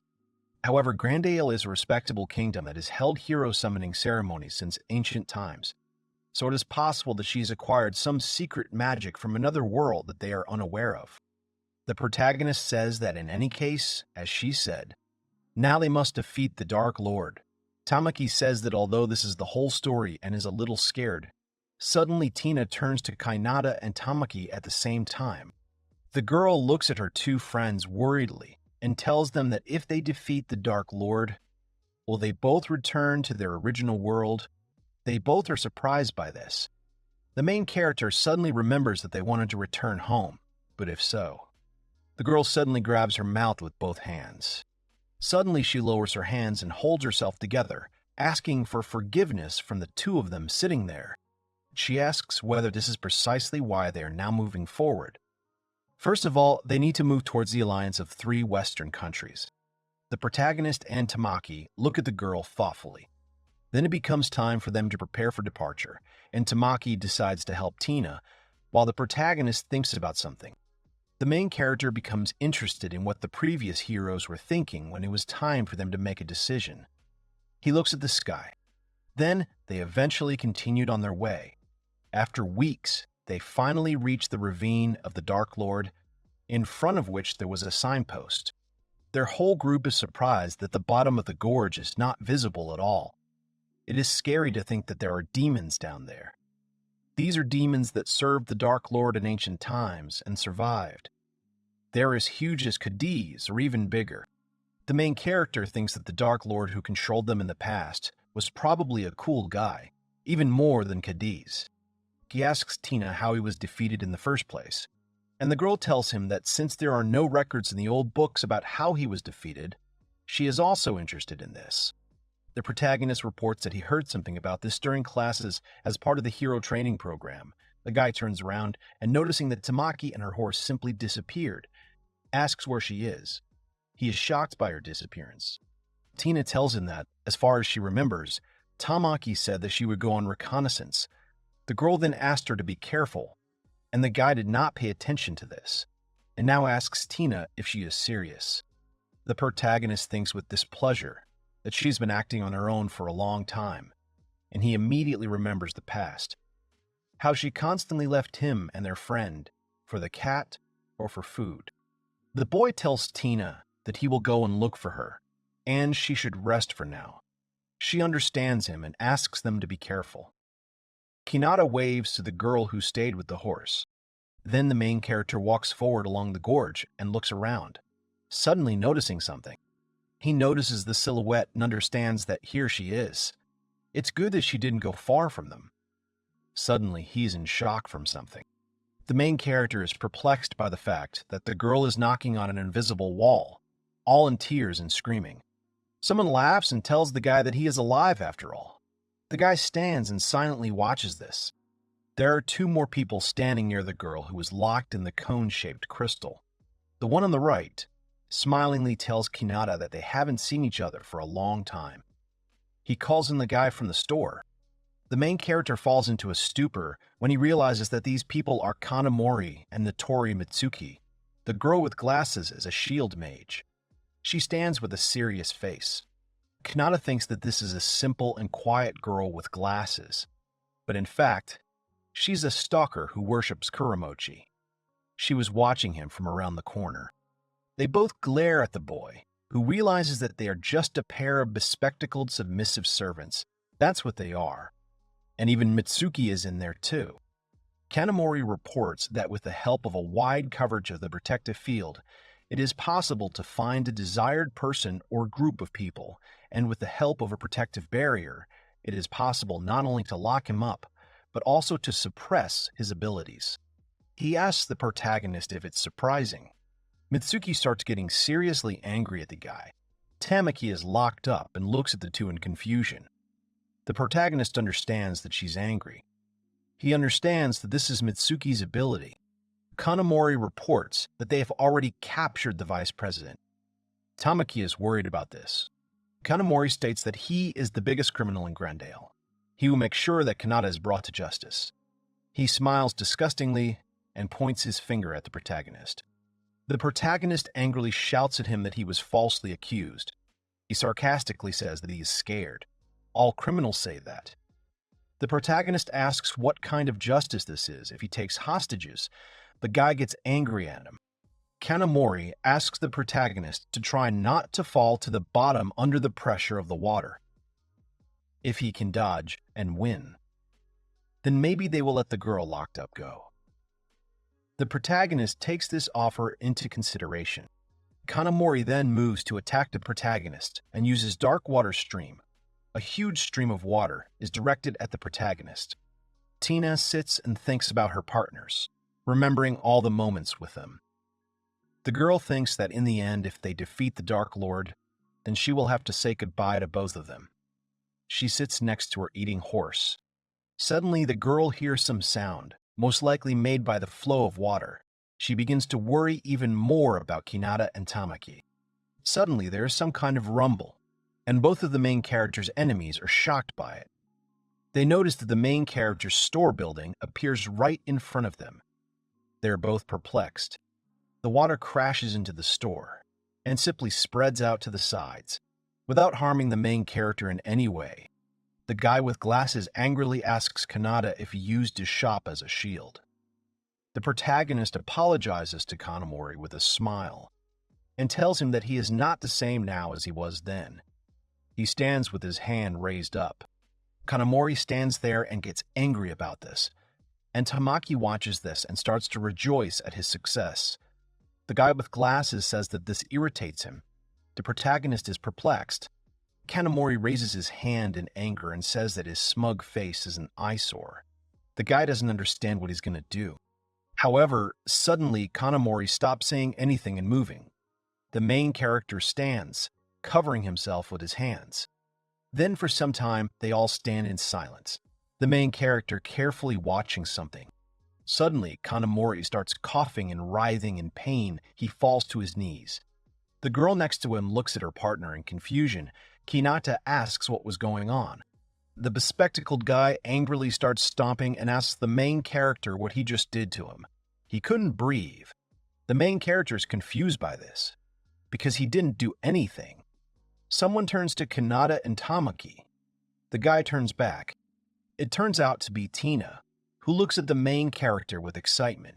The guy is surprised by her arrival, and Kanamori at this time grins disgustingly and also looks at the girl. He asks them if she is also in on it. Water starts to accumulate near the guy's hand, and the main character notices it. Kanata yells at the girl to run away from near, but Kanamori laughs and says that it is too late. He is going to use the dark water flow again. After this, the main character starts running to help the girl. She looks in surprise at the guy, who reaches out to her and shouts her name. The girl starts to fall off the cliff, but the main character rushes after her and grabs the girl in mid-flight. After that, the two of them start falling into the abyss, and the guy looks down with a serious face, after which he suddenly starts screaming. Then the main character begins to remember the past, namely, his life in the big city. He remembers the girl in front of him waving at him and wishing him good morning, and a guy standing next to her wishing him the same. The main character takes off his headphones and reciprocates. Tamaki happily looks at the sign and beams as she suggests going there after school. The main character then finds himself in his classroom, where everyone was happily wishing each other good morning. Some were chatting with each other in a group, some were sitting on the phone, some were reading a book, and some were lying down and sleeping. A tall blonde guy enters the classroom and tells everyone that as soon as the teacher arrives, they will start the morning meeting, so please let them take their seats. He is carrying something in his arms. Suddenly, everyone around notices some strange energy in the office and wonders what it is. Suddenly, someone starts screaming. The main character moans in his sleep and barely opens his eyes. He lies and looks up, thinking that he seemed to have seen some kind of dream, a warm dream from his past. The protagonist notices a hole in the ceiling and wonders if the store saved him. He also notices that Tina is lying on it unconscious. The guy asks the girl in surprise if she is okay. The girl wakes up and accidentally hits the main character in the face. The guy says that he is in pain, and the girl looks at him in bewilderment. She turns to Kanata and apologizes to him, saying that it was all because she was there. The guy closes one eye and says that he dragged her into this. The main character suddenly hugs the girl, who is surprised by this act. He tells her that it is good, that everything is okay with her. He admits that he is really very happy about this. Suddenly, the girl's face becomes calm and she smiles. Then she hugs the guy in return and starts crying with happiness. Then they both stand up and the girl asks Hinata about where they are. The protagonist looks outside and realizes that it looks like at the very bottom of the Demon Valley. There are silhouettes of some monsters. They walk the rocks together for a while. Then they pass by a monster, and the protagonist calls his shop, while Tina looks back worriedly. Then the two of them go down some stairs. The main character climbs first and says that this is his underground shelter. He knew that they added something new, but the interior is almost the same as the Konbini office. The protagonist stands at the computer and thinks that there is some giant thing outside, so it is probably safer here than in the upper office. The girl agrees to this, and the main character decides to first inspect the surroundings using a drone. He clicks on the drone icon and flies out of the building a little.